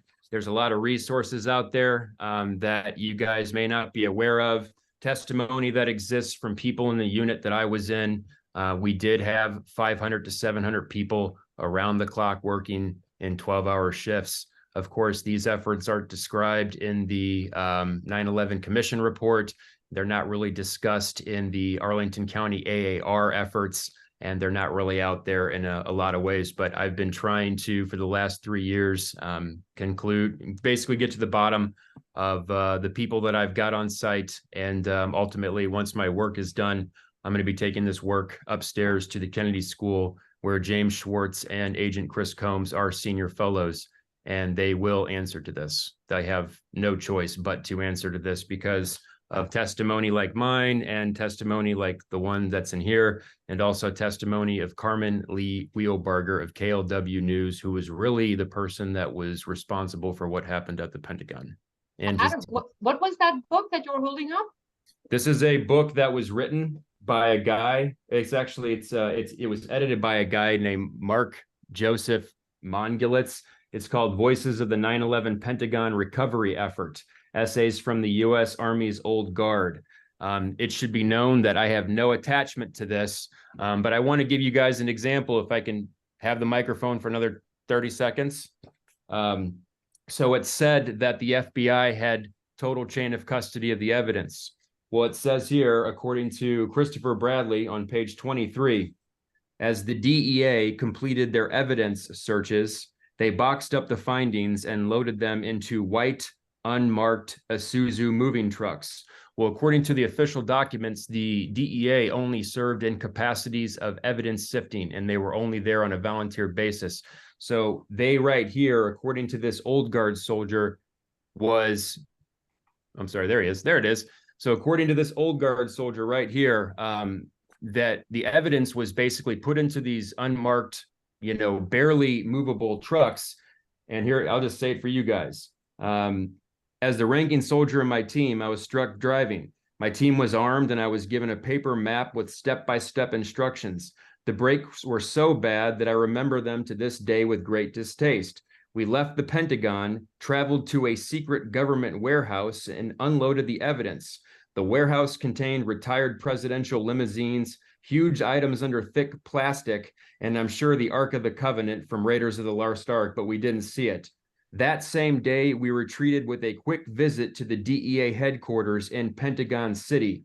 The agent gave us some DEA shirts to wear while we transported the evidence. And so I'm here to tell you guys, the story of what happened at the Pentagon on 9/11 is found among the old guard because they were the people that were on site doing most of the work. And I'm the first person that was among that efforts that really started questioning the narrative. And when I questioned it, I stumbled upon a name. And that name right now, he is engaged in a disinformation campaign on YouTube and Rumble under the guise of KLW News. It has over 9,000 views. He's got over 50,000 people on YouTube following him alone. And he has familial connections to a woman named Katie Wheelbarger, who is a Lockheed Martin weapons military industrial complex executive. And she also sits appointed by Biden on the Reagan created Institution of Peace. She was confirmed, and she's worked her way up through a number of years. She's worked at the Chertoff Group. She's worked for a number of administrations. She's worked directly for, Dick Cheney. So why was her uncle really the guy on site? And now he's making videos where he's basically, misleading the public on the Ukrainian conflict. And I've got him saying a lot of interesting things about what he did and didn't do at the Pentagon, and how it all connects to right now. I've got pictures of him with the head of Ukrainian intelligence. And so, I mean, if we think that Ukraine has some conspiracy going on, I can just tell you that it's not what I believe. It's what I can show you guys and what I'm prepared to show the world come February 22nd of next year, that this was a military industrial complex operation. And I hate to say it, that's just all she wrote. And the rest is history. And so I appreciate all you guys are doing, because I know that some of you I've had some words with in the past, and we might have, you guys might have seen some frustration, but it's because for 3 years I've watched some of the people running around this movement acting crazy. And, you want to talk about cherry picking evidence, I can point to some people that are doing that. And so, I want to say thank you guys for the effort. I didn't mean to get on my soapbox, but there's a debate challenge. If you guys know David Chandler, David, $5,000 debate challenge. The Free Thought Project will host this and moderate this. And so challenge is out there to the world. Do you have an Thanks, Adam. opinion on the videos and where they are? And I've given a series of talks. I do that because I try to give a little more evidence and a little more evidence every time I talk, because I quite frankly, Al, think that, these people that we speak of are running a very coordinated campaign. And so I'm trying to move slowly because I'm trying to understand all of it. Napoleon once said that if your enemies are making mistakes, you should let them keep making mistakes. And so I'm not here to turn my attention to the truth movement as much as I think that people are nefariously involved in it. My plan is to basically expose the people that I know that were on site that had no authority to be there, whose testimony about how they got there and how they got off, including how they handled evidence. There's a lot of anomaly stories about the evidence that go much further than this, and they go right to the team of people that were my lead suspects. But also I can bring forth a series of other anomalies that have nothing to do with what even occurred on site, but before and after. And so, to put it frankly, I've got a lot of people in a world of shit, Al, and I would love to discuss it, with you personally. I've heard your name. I think I know who you are, but it's extensive, and it's bad because I'm sure some of you people in this room are friends with some of these people, despite what they say. So, I'm a little late to the game, but I think it's actually served me well because I've had the ability to sit and see the lay of the land, and to assemble a team. And so I'm very excited. I'm going to announce this debate challenge to the world in February, and then I'm basically going to go crazy with podcasts. And my goal is to get on the Joe Rogan podcast in 2024. So this will reach an audience. And I have done a lot of podcasts. I can send you those videos, and I can also send you a lot of other things. I personally want to thank you for being here. And my personal opinion is I'd love to have you come back. I would love to be here, and I would actually go even further. I will give you guys, first glance of a presentation that I'm working on with my team right now. My team brings together an aspect in and of each person basically brings their own level of expertise. So we're also in the process of basically scaling a presentation to show in a very linear fashion all the anomalies. And I also should say, somebody asked earlier about Aldo from CIT. I consider Aldo to be a friend. I wouldn't say that he's working with the Orion project, but if I needed to reach Aldo right now and get an answer for something, he would pick up the phone. I'm just basically taking my own work and my own testimony, and then putting together everything else, and we're trying to present it, and we're going to do that, and I'd be happy to do it here for you guys. Thank you very much. Of course. So we have 3 hands raised, and I've lost track as to who is first. Barry hasn't asked anything yet, so maybe he might be one. But Barry's hand has been up forever. Yeah. All You know right, what? Barry it is. I don't mind going next. My picture disappeared, and it says the host deleted my picture. So whoever is I in didn't charge. do that. I'm the host, and I did not delete your picture. Yeah, it's gone. I promise I did not. It's No, on you, Barry. I'm not accusing anybody. I'm just saying my picture's disappeared. And that's All right, we can hear you. Yeah, so audio is great. I don't have that much to add in this respect. I've enjoyed this. Enjoyment maybe isn't the right word. I've been engaged. I think this really valuable group. A lot of excellent points made. And one thing that I mentioned to Craig actually a couple of days ago is to quote Malcolm Gladwell. And Malcolm Gladwell, in one of his books, talks about one thin slice. That's a term he uses. The example he gives is that a large museum in Los Angeles, in California anyway, because I didn't go to the book to find this, it purchased a very, very expensive sculpture.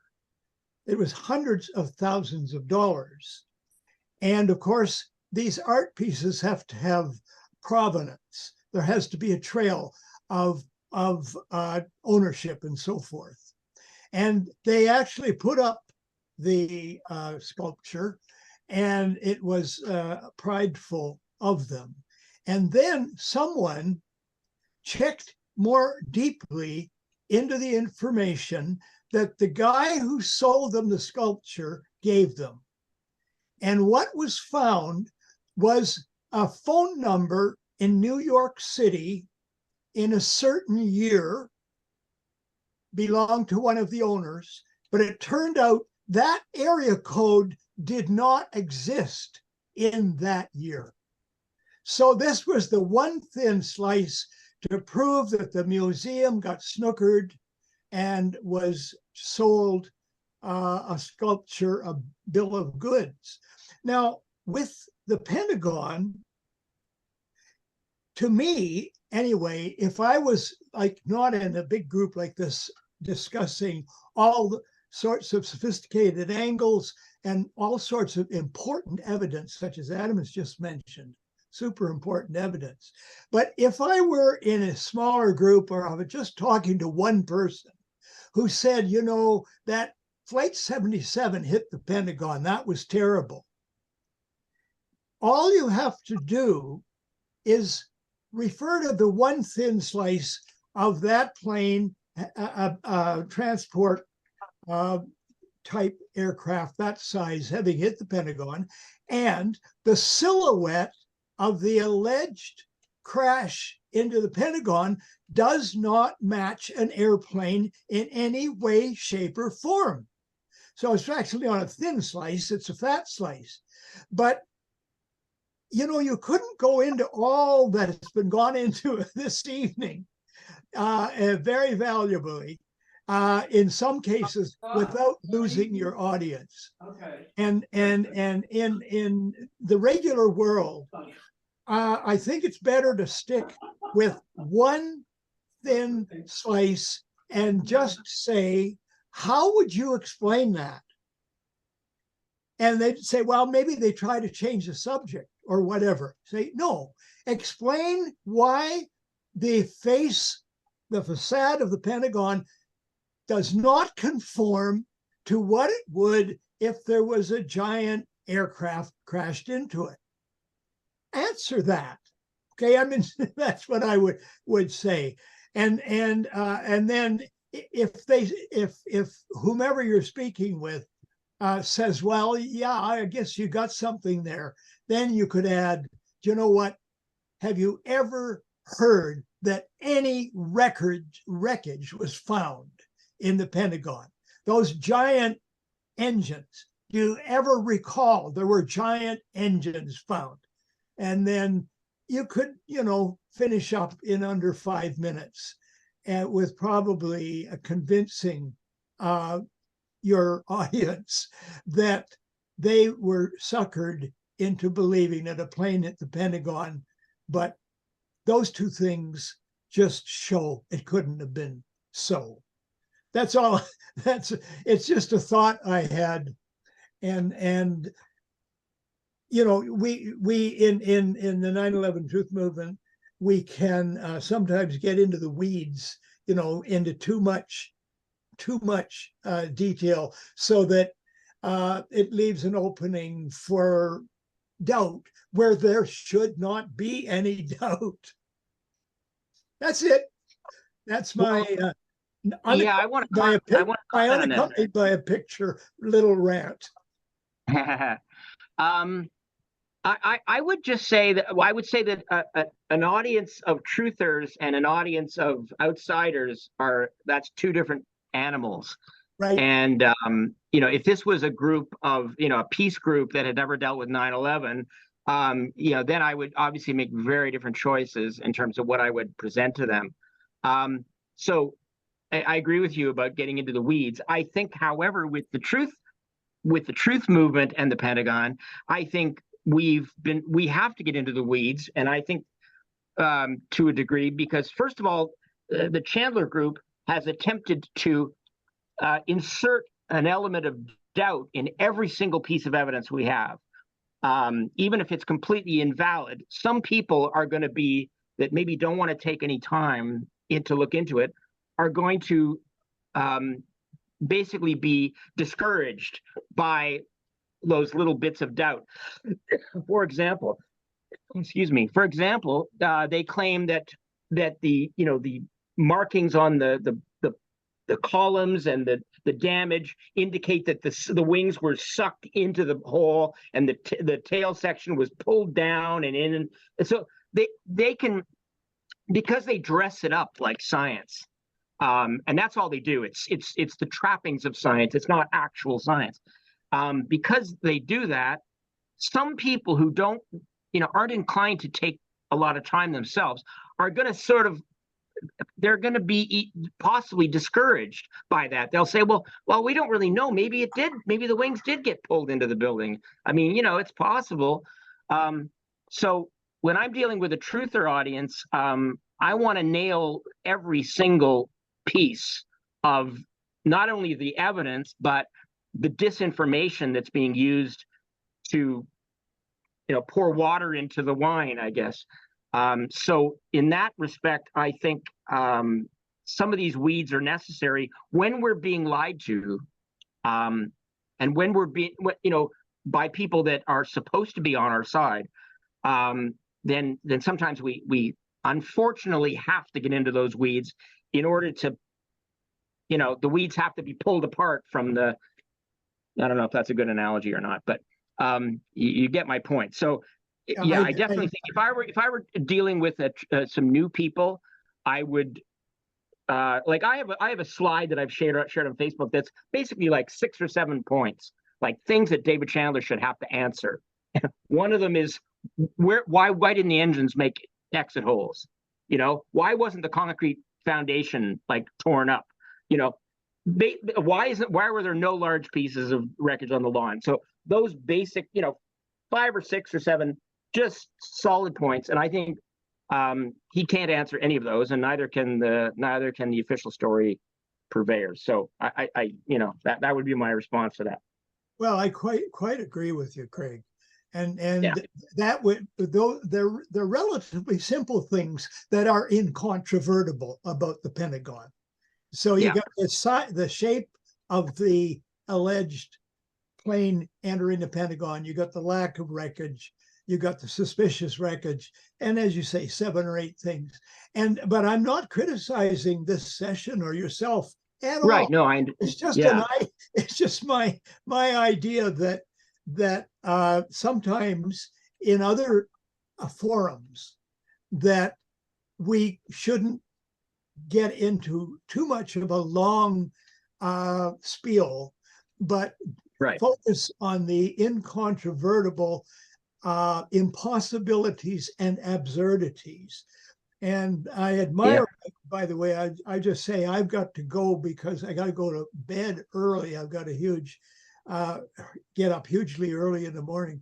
But I really admire immensely your calling out these agents of the state. That is so vital.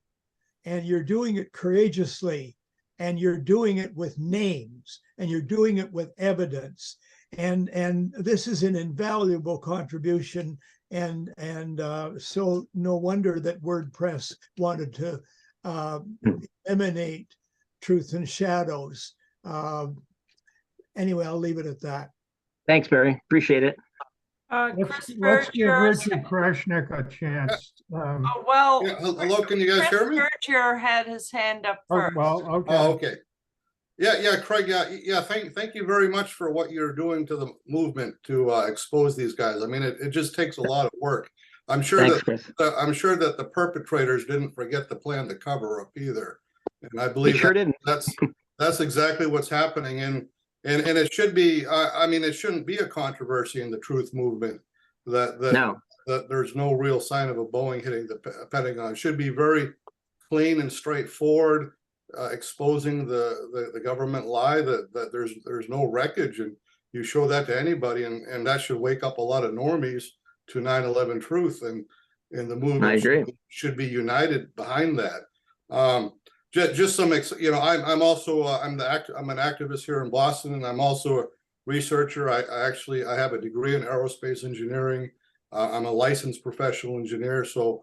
You know, I think that when I take a look at this evidence, I mean, I can tell you that. I mean, are you aware that, like, for one thing, the world speed record of a wheel-driven car was broken in 2018 of 503 miles an hour. So if you want to do a YouTube video of the car 2018 speed record and watch that car go. It has to be it's in a shape of a rocket ship, because it has to have a very low front area profile to be able to achieve such speeds. And not only that when you're looking at the car, you're about half a mile away, and that car's going so fast, you can't even clearly identify it. It's just, I mean, 500 miles an hour is a very, very fast speed. So, and Absolutely. anyone says that they could clearly identify an airplane going by them going 500 miles, that's not true. You're not even going to be able to see it. And not only that, an airplane can't even, a Boeing can't even go more than say 340 miles an hour at sea level, with the thrust of the, you know, in a full dive, just the amount of power to overcome the air density, because it's 3 times denser. Chris, can I point something out to you? Yeah. I'll Go let you ahead. back Go ahead. to let you continue, but I just wanted to mention something. You talk about the speed, and I think that's an important point. Right. The Chandler is there's like maybe one witness. I don't know if there's more than one, but one anyway, that said that he could see the left engine hitting the concrete retaining wall that sticks up from the grass, like it looks like about 6 inches or not even a foot from the grass. And some witness said, "Oh, the engine hit that because there's a gouge out of it." And Chandler takes that as like, well, the concrete retaining wall was hit by the left engine. And I mean, where would you get that from? How could somebody say that they saw that engine going at that speed, that they saw that engine hit that little piece of concrete sticking out of the lawn? It's ridiculous. Yeah. I mean, I do remember watching Chandler's first speech that he gave on this, and he looked like he was very uncomfortable giving the speech. I was looking at his body language. He should be. And you know, and that's maybe he's just in a really bad situation where he has to do this. So I mean, I feel bad for the guy, you know, if he's having to spread this information, maybe he's, you know, he's being threatened, he has to take money, or his family's being threatened, and that's fortunately that's what the cabal does. Another thing I wanted to point out is, are you aware that Costi was present in the April Gallup testimony in Connecticut? No, I don't think I did know that. So there was a court, the court trial in Connecticut with April Gallup versus Cheney and all that. I believe that Wayne Costi was actually there at the trial supporting the official story. Oh, I didn't heard that. I mean, I believe that Wayne Costi is the licensed professional engineer in the state of Connecticut, and he was actually there at the trial with April Gallup supporting the official, you know, sticking up for Dick Cheney, supporting the official story. That's a very important piece of evidence that I remember seeing it sometime. Yeah. So I mean, you might want to look into that. Yeah. Okay. That's I just, you know, thanks for all your work. You're you know, doing a good job exposing all this. I mean, the best thing we can do is just, you know, go through a whole list and saying this is why these people are wrong. And if newcomers come to our group and say, look, you know, there's a group of these people supporting this, you can take a look at it and decide for yourself. But unfortunately, you know, the overwhelming amount of 9/11 truthers, you know, say that no Boeing hit the Pentagon. Just a very small percentage, and this is this group right here that's really doing a lot for the movement. Yeah. Well, let me just say quickly before we go. Before we go to the next one, real quick, I just want to say that, you know, some people would say to me and have said to me, like, well, you should really just, all you have to do is just disagree with their evidence and show that, you know, which I think I did tonight as well. But my contention is that it's also it's necessary to call them out on blatant dishonesty, because if people are throwing dishonest things at you, I mean, they can keep throwing it forever, right? And so they keep you running around trying to debunk everything they're doing. The tactics have to be exposed in addition to just stating the evidence and showing where they're wrong and all that. But it's the tactics have to be exposed. Otherwise, they can just keep throwing stuff at the wall forever. Yeah, especially if they have a pattern of doing it, you can say, well, here's several incidents. I mean, maybe you might make a mistake once in a while, but if you're being caught being deceptive dozens of times, and you can prove this person is deliberately being deceptive dozens of times. I mean, I believe that case can be very strongly made. Yes. Yep. So Richard, we have 2 more hands up, and we're really approaching 9 o'clock. So hopefully these last 2 hands are going to be really quick. I'm sorry, Richard, I think Lorenzo had his hand up before you did. Hopefully you'll be quick, Lorenzo. I'm gonna take at least 45 minutes, honey. Oh, shoot. My answer All will be right. also I'm gonna 45 minutes, stop Lauren. recording. No. Okay, thanks, first of all, for pulling the Boston 9/11 truth group, bringing this forum out. I want to remember the presentation that I gave with Wayne Costi at a group with Richard, and I believe Al and Chris were there, and Jane and It Susan. was at Jane's house. Yep, and Susan gave me this, which I brought with me for that call, and this is the we got this at the model of a A-10, Oh, right. which is my Right. my chosen aircraft. I also want to thank Adam for there was a good conversation that we had to be able to present to you the work that I've done on the Pentagon at 9/11 synthesis. I'd just like to bring up my screen and really quickly go through at least one item. So, can you see this? Yep. Okay. Yep. This is the kind of the key, which is people. There were a lot of witnesses that testified to to missiles, and a lot of witnesses that testified to aircraft. And the meme that I made for 9/11 synthesis, the Pentagon Airborne Sortie, incorporates all of this. So there was an aircraft. Some people describe it as a computer jet, which this could be mistaken for. And this is a perfect weapon, indeed, a tool for the job. Laser sight seeking. There's a number of different guidance systems that could have brought it home, and then also a variance in warheads, including bunker busting warheads, which would have a forward force charge, like a very focused forward force charge. There could have been internal explosions in the Pentagon too. This is just one of two possibilities of missiles. It could have been something that of course they penetrate on contact, but then their secondary charge goes off. Also, this little section here, this is somebody else's graphic, but that cotton looking stuff is not jet fuel. It's not a black or a dark fuel exhaust. You'd find most jet aircraft are hydrocarbons, and this is a solid fuel, in my opinion, solid fuel rocket exhaust, which is what you can see right here. That little spot right there, this is enlarged of that little section right there. That was what Craig showed us before when he had that picture that they presented with the American Airlines. Also, the explosion is really fast, and after the first four flames, there's no sign of any hydrocarbon smoke. So that's another point that you would look at when you're looking at a post-crash fire. A couple more details. This is what I presume to be solid fuel rocket exhaust. This is not a conflagration. That is an explosion. That's bright and it's fast. And then, and this thing here, this was Wayne shared his screen with me on that night. And he brought this picture up.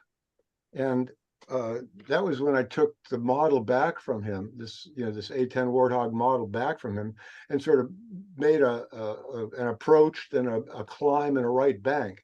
And the Boston 9/11 people. Move your cursor so we can see what's inside the circle. Oh, okay. This right here? Yeah, move your cursor away because you're obscuring what's inside the circle. Thank you. Can you see that now? Yeah. Okay. So that's Susan was there, and I brought this little model up. He had it projected on the wall, on Jane's fireplace wall, and I went into a climb and a right bank, and the model sort of it's a vague overlay, like a shadow overlay, but there was a correlation.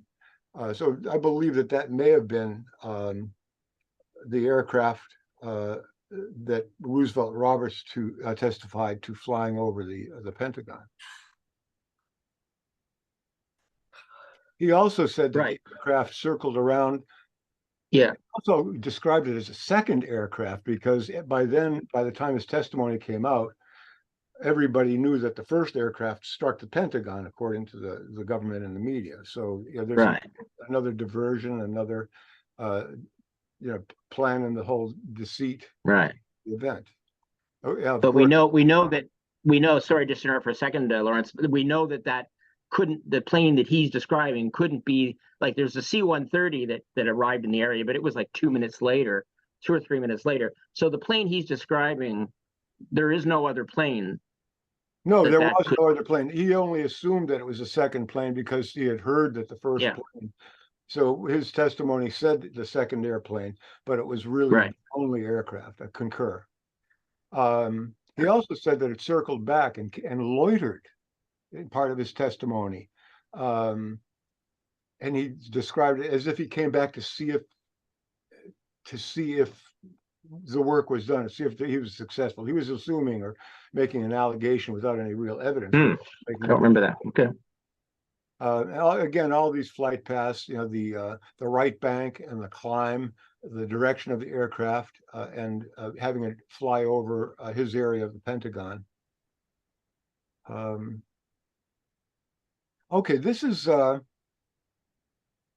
the tail end of an air-to-ground, an AGM-65. This is a fairly solid, not a very long tube, though. I did further study into this after I posted this, and this is something that Gene had on his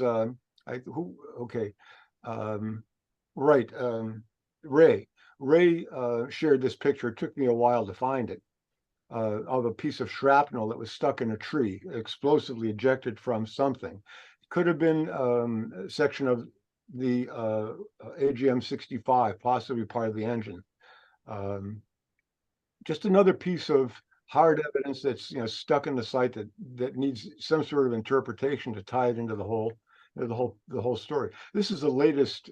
Finally getting this was pretty neat, because that is an interesting piece of evidence, and it really makes you wonder when I put all the pieces together. The aircraft type, somebody described it again, looking like a commuter jet, which you could mistake a warthog for, because it has two rear engines on the side of the aircraft.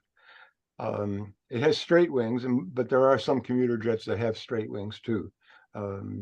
The more modern ones are mostly swept, but there, some of the earlier commuter jets look a lot like a warthog if you're underneath them. So that's pretty much it. Again, I want to thank Boston 9/11 Truth for hosting both Wayne and me to present, co-present our theories, and it was a good evening. I mean, we were friendly. I remember handing him this at the beginning of the night. Put it in his hand, and just at the end of his presentation, I went over and took it back from him.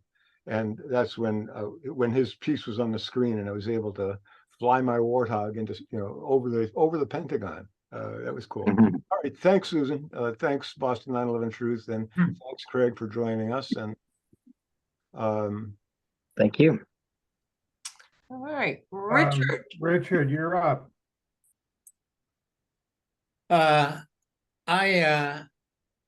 I have a lot of difficulty thinking that Ken Jenkins is some kind of an agent trying to undermine the 9/11 Truth movement.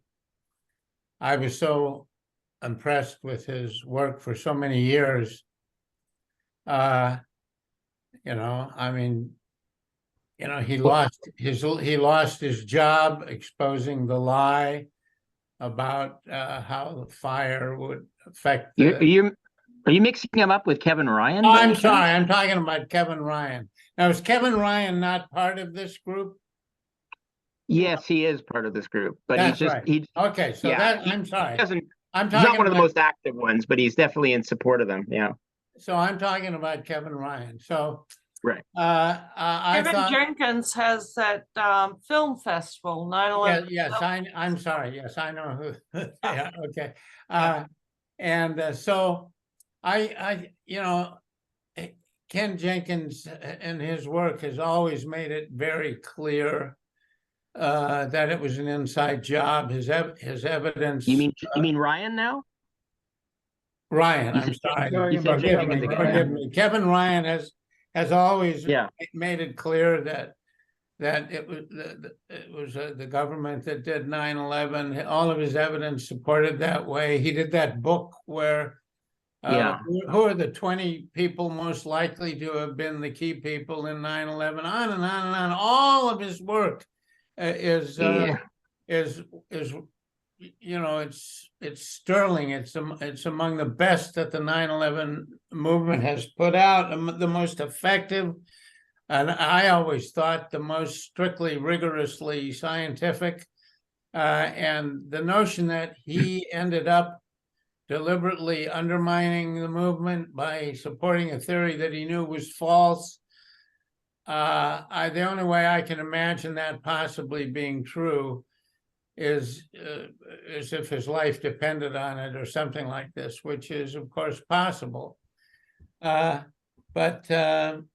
I prefer to take exception if you are alleging that he is a deliberately lying underminer of our movement, because I don't. Well, I didn't even mention his name. I don't think, Richard. I don't think I even mentioned his name all night. Right.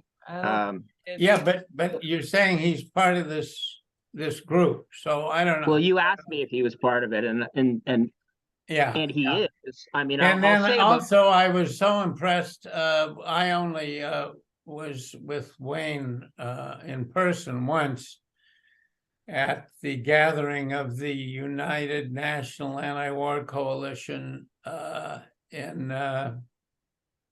was that Hartford, or where the hell was it, or was it the Pittsburgh one when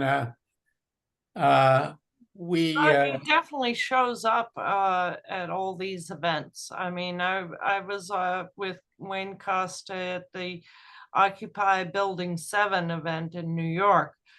Yeah, well, at this one, but that doesn't mean anything. We failed to get a booth. They wouldn't give us a booth, and but he got, and they wouldn't give him a booth. So he got a booth anyway as an independent organization. And I was anyway, and you know, he was supporting the whole booth was just AE 9/11 Truth stuff that he was supporting. Yeah. Now I don't know him, and I'm willing to entertain that what you're alleging about him is true.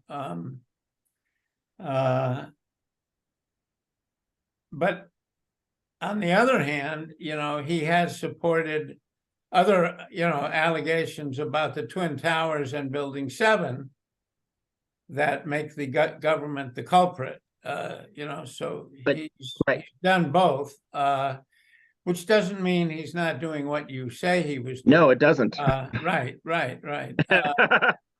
Let's all right, not that's all. forget the importance of the Pentagon. The importance of the Pentagon was endless wars.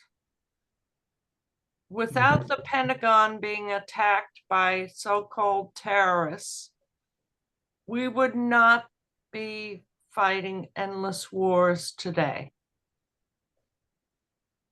I'm not sure I believe that. I'm not sure I believe that either, but I know what you're saying. I don't think in the public mind the Pentagon plays that big of a role at all. There's probably a lot of people who don't even know about the Pentagon. What everybody knows about are the Twin Towers, and that's where most of the people died, and that's what I think. Well, I think we But it could was have even not the Twin Towers were not a government building. Yep. I know, but I innocent people, Extremely innocent important people, in yeah. terms I think what matters is political.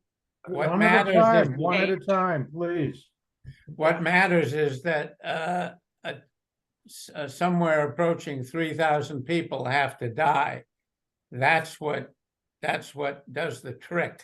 Right. And they did the trick with the Twin Towers. I don't agree that the Pentagon is the most important thing. I understand what you're saying about it's very crucial for proving that the government did it. It's an important piece of the puzzle. Well, but I mean, it's the only part of the deception that it had to be the government. There's nobody else that can sneak onto the Pentagon grounds and stage a plane crash. That's right. But the Bush administration was the one that used the Pentagon as a reason to go to war. That's right. That's my right. That's true. Geopolitical ruse. Mm-hmm. They would have gone anyway, I think, but they had that as their excuse. Mm-hmm. I want to comment on something Richard said though, because I think this is important that, you know, there are a lot of people in the movement that will say, well, you know, if somebody says that the government is responsible, then that means that they're not an agent, or they can't be an agent.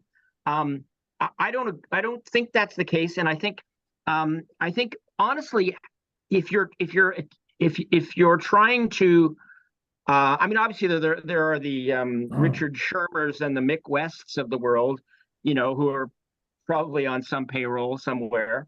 You know, they don't have to support anything. We know, like, they're not trying to influence truthers, but somebody that is attempting, it is being used to infiltrate the movement for the purposes of kind of distracting or dividing or muddying the waters or doing all the things that agents are good at doing.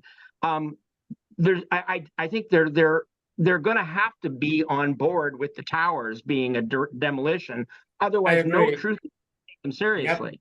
Absolutely. Right? So when you gave the example of Kevin Ryan being fired, you know, I mean, David Chandler always gets credit for forcing NIST to admit free fall, which of course is not true. There's nobody forced NIST to do anything, but that's used as the gives him credibility, and Ryan gets his credibility from, you know, he got fired. So I must say one thing that makes me very suspicious of Chandler was precisely that he got NIST to admit to that whatever it was, 8 seconds of free fall, because I agree with you.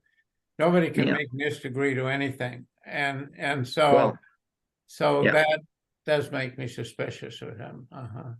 And, you know, it's interesting, Ryan, too, in his book, you know, yes, he pointed to 19 suspects, but he also says in the book that we should accept as much of the official story as possible. That's a line from his book. If I had it in front of me, I'd read you the passage, but I don't. But and he's also basically joined in the chorus of sort of suggesting that CIT are agents themselves, and that, to me, that's a red flag for me when people are doing that. That, you know, that's a red flag. So anyway, I don't know. I don't always, you know, what I always say is I think this is definitely a COINTELPRO operation. I can't say with certainty that some member of this group, they could be innocently duped, possibly. You know, I can never say that's impossible. So somebody might be going along with it, genuinely thinking that they're helping, but not everybody in that group is genuinely helping. There are, I think it's being directed by agents of the state. That's my view. The bottom line is you can't be a truther and lie about things. You can't lie about other truthers, which is, you know, this guy that used to run the Facebook group that I think Gene and Sandra now run. You know, he used to say he had a whole page devoted to me where he said that I support space beams and holograms at the towers, and, you know, he had a whole bunch of stuff that I supposedly, which of course I don't believe. You know, he claims I said a missile flew over the Pentagon. So this is all just kind of mischief stuff, right? But I wrote an article at the time saying you can't be a truther and tell lies about truthers. It should disqualify you as, you know, being able to call yourself that, because the very least we should be telling the truth. We can be wrong, but if we're not telling the truth, then we're not truthers. Well said. Gene, you're up next. All right, just 30 seconds. I want to thank Craig. I really enjoyed your first segment. um, thank you all. Thank you, Boston, for doing this. I did want to plug that book that Adam shared. If you guys want to buy it, because there's a discount out there. If you go to McFarland Books, I shared the link in the chat. You can get this Voices of the 9/11 Pentagon Recovery Effort. $30 is pretty pricey, but if you go to Amazon, we don't like to support Amazon because it's there and even used is more expensive, $40. So this book is valuable. So again, use that McFarlandBooks.com and make sure you click on this button because I got 25% off. And it's good through, I guess, the rest of till Christmas. So if you want to get it, there it is. Oh, Cool. That's all. Thank cool. you, guys. Great. Thank you. I'm going to get Great. to bed. I appreciate this. Have a good evening, everyone. Thank you for coming. Yep. Thanks, Gene. Thanks, everyone.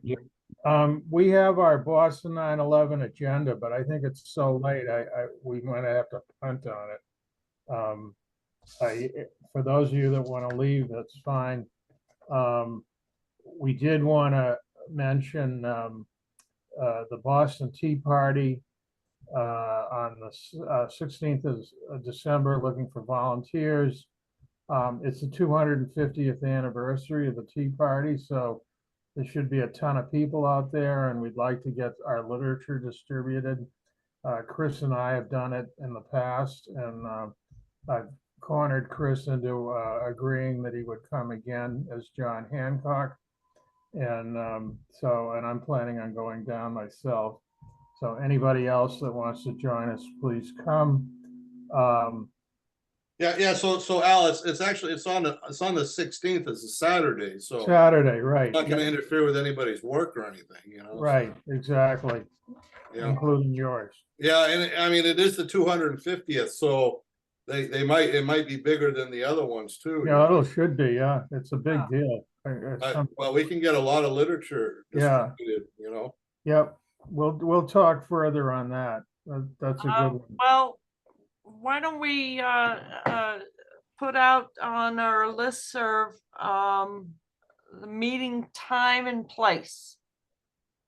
Yes, we will. Okay. We'll do that. All right. There were other things to mention. Miles is not with us, had to go early, but we've had some success with the Community Church of Boston and this Sammy Al Amar, who is a professor that won the Sacco Vanzetti Award. And he responded to us as far as getting what we're trying to do is get Graham McQueen's documentary in front of the church. They're running Peace, meaning the documentary Peace, War, and 9/11. They're doing the Kennedy speech that was part of Kennedy's anti-war message back in 1963, I guess. So anyway, our whole point is that we're trying to get involved with the anti-war movement here in Boston. And this is part of what I think is a good introduction. So hopefully, and Miles was instrumental in getting us introduced to them. So hopefully we can make the most of it.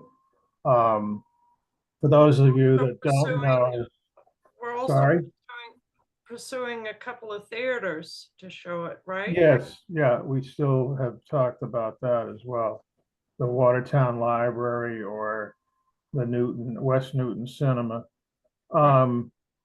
There is, I believe, the David Ray Griffin Memorial at December 3rd, presented by Daniel Ganser.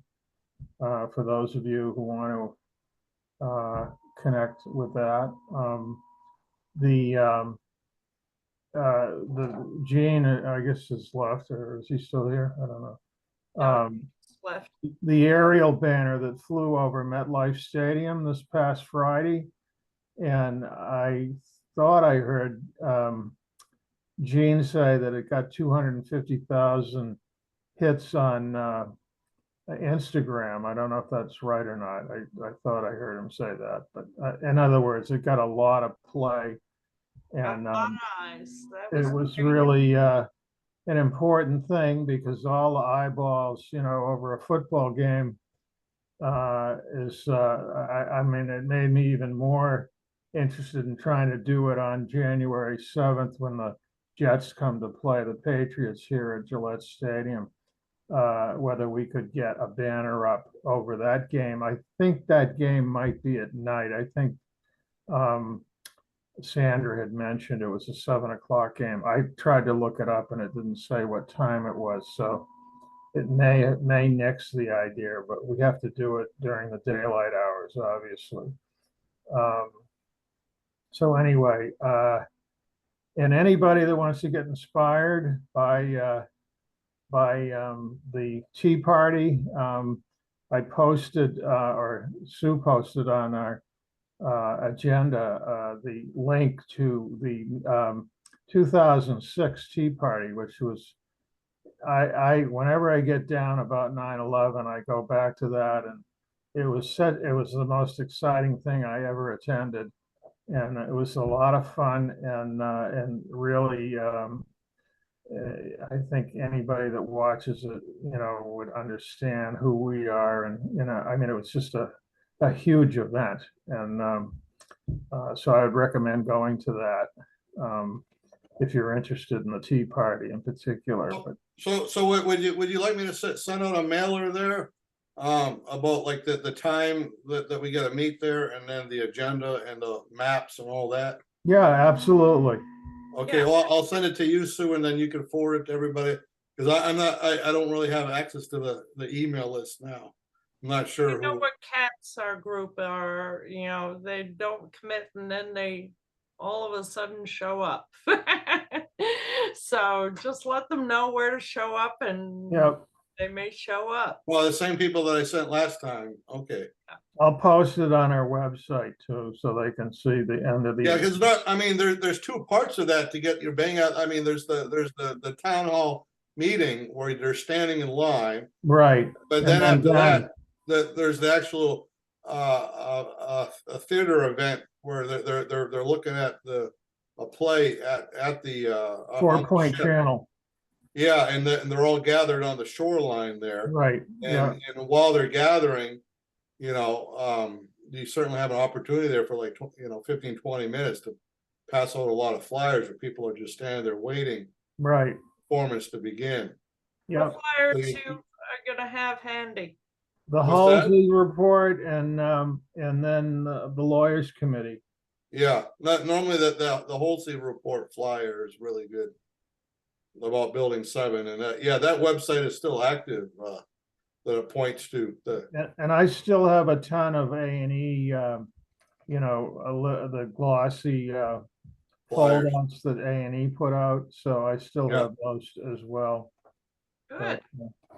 So, and I don't know if we mentioned this in the last meeting, but the German structural engineering professor did I get his name wrong? Rupert Maximian? Yeah, it's Maximilian Rubert. Oh, okay, that's his last name. All right. Right. So that was a really big deal. He came out in support of the 9/11 truth. Yeah, the whole thing was in German, but Gene did a pretty good editing job. Sandra interpreted the whole thing. Yeah. So that was good.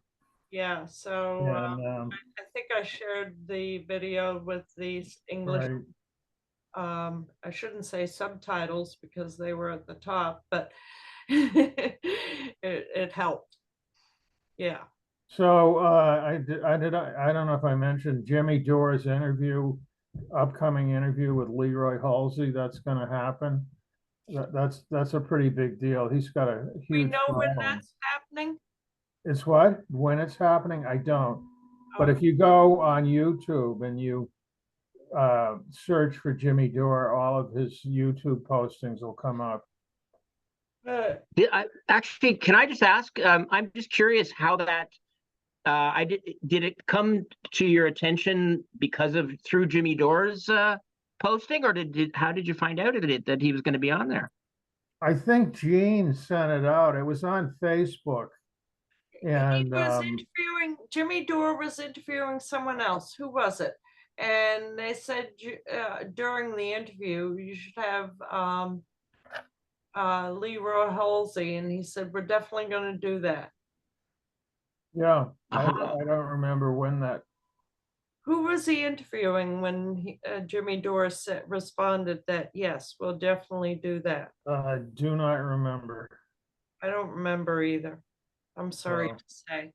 But we learned about it on Gene's War Room. Right, that's You know right. how did he find out through Jimmy Dore? I'm just curious because I didn't even know about that. I hadn't heard that was happening. Yeah. It You'd was have on, to ask Gene. Jimmy Dore's show that he was going to have him. You know, so we don't. Oh, so he didn't know about a date. He just knew about. Okay, I see. Yeah. Right. It was suggested during another interview with someone else, and he was Right. Jimmy Dore was talking about Building 7 in this interview. Yeah. And that's when the person he was interviewing, I'm sorry, I don't remember his name, said you should have a Leroy Halsey, and Jimmy Dore said, yes, we'll definitely do that. Oh, well, that's it. Oh, interesting. Well, that's good news. Yeah. Anyway, definitely. sorry to interrupt your thing there. That's Well, all right. we'll sue you. We should have Leroy Halsey as one of our guest speakers. He's not so inclined to want to talk. I've tried to reach out to him before. Really? Yeah, no, I understand. He probably wants to be. He did come to Boston that one time. At one Yeah. time he did, yeah. That was Yeah. nice that he did that. Yeah. Yeah. So, regarding Papa, we have another meeting this week, next week, right? Yeah. Yeah, The first Wednesday of the month is our new. right. And we're still projected to go to Orlando if we can get enough money. I guess that's what it all comes down to. But we were, we have, what is it, every 3 weeks or so, or every month? What, that we meet? Yeah, that we meet, yeah, It's once a month for now. for now. But I until we think get- as we get closer, it's going to be more frequently. Right. You know. Oh, finally, I think we talked in the war room, or I brought it up, that we really need to reach out to the pro-Palestinians online with 9/11 Truth. Richard Gage is doing an analysis of the similarities between Gaza and 9/11. And I think our audience, there's so much pro-Palestinian press out there right now that we can make inroads into the Palestinian community regarding 9/11 and identifying ourselves with the monstrous things that are going on over there, and how. Let me just chime in. I mean, doesn't the 9/11 Truth Movement have to be very, very careful not to like blame Israel for 9/11? 100%. I mean, one good way to steer normies away from 9/11 truth researchers to make the statement that Israel did 9/11, which I agree. You don't have to go there. You can say that the Muslims did not do 9/11. Right. I mean, the Muslims have been vilified since 9/11. And we don't have to say who we think did it, but we can certainly prove that it wasn't the 19 hijackers. Well, but that encompasses all the Muslim community. Right now you're talking about just the Palestinians, where it seems like the Jews and the Palestinians are fighting each other, and I'm not fighting any Palestinians. Yeah, No, we got one I just thought you had to be choice here. careful. Well, but I guess my question for Craig, have you ever noticed that that's a decisive thing in the truth movement, is to blame the Jews for 9/11, which is an effective way to steer people, normies, away from looking into 9/11 because they just think you're an anti-Semite. They don't want anything to do with you.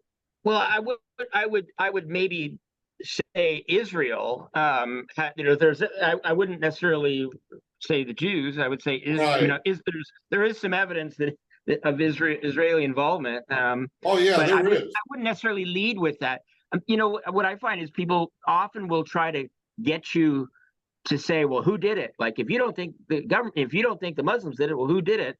And I always sort of come back with that. I don't think that's the first question to ask. I think what we need to do is show that the thing's a lie and that it's not what we've been told, and then that starts everybody on a path to asking that question of who did it. But if you start with, well, no, it wasn't Al Qaeda, it was somebody else, then people will just kind of shoot holes in. They'll try to shoot holes in your alternative theory.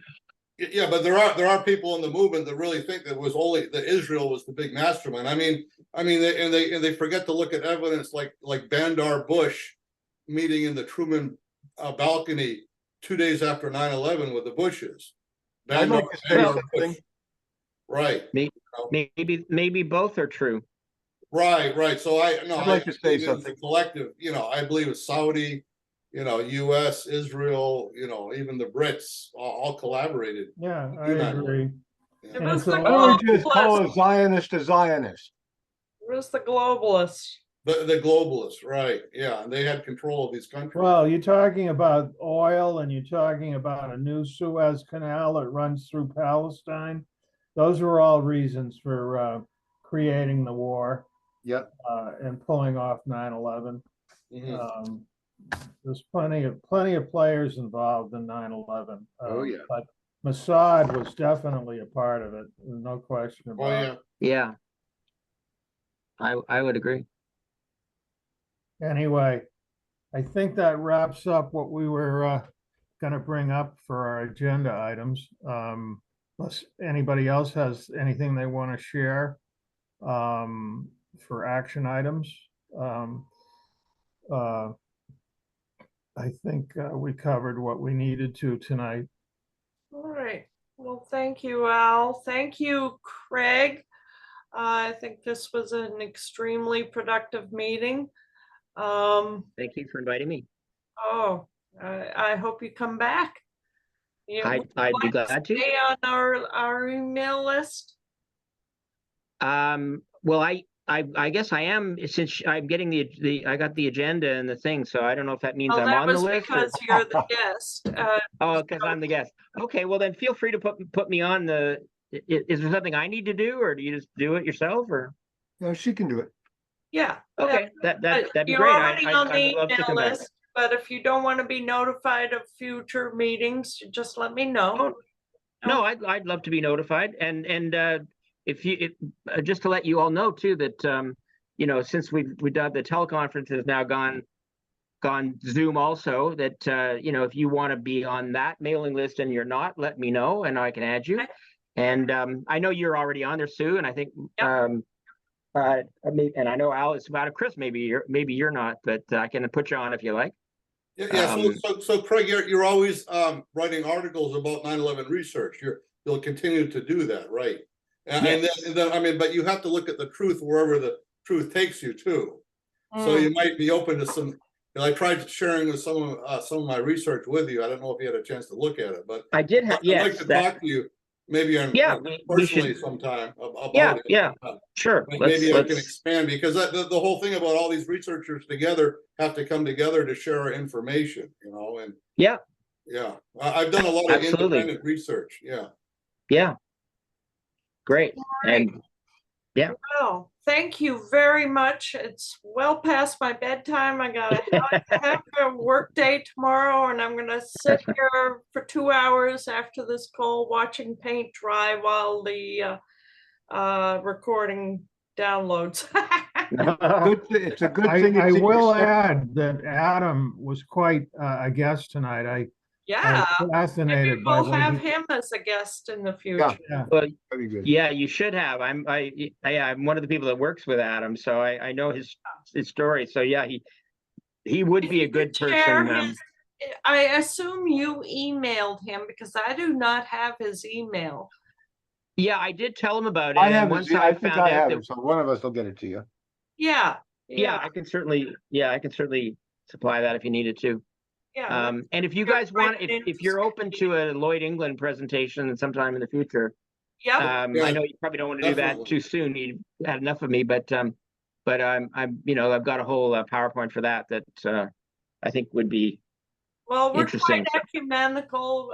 We don't shy away from controversy, so we're going to also have your opponents on. As you know, we've already had David Chandler on. I have no problem with listening to the other side. No, So, absolutely. yeah, I mean, more information is better than less information, and let everyone decide for themselves. I agree. So, yeah, certainly. I'd love to have you back. Yeah, we should Great. schedule that for next spring there, Sue, okay?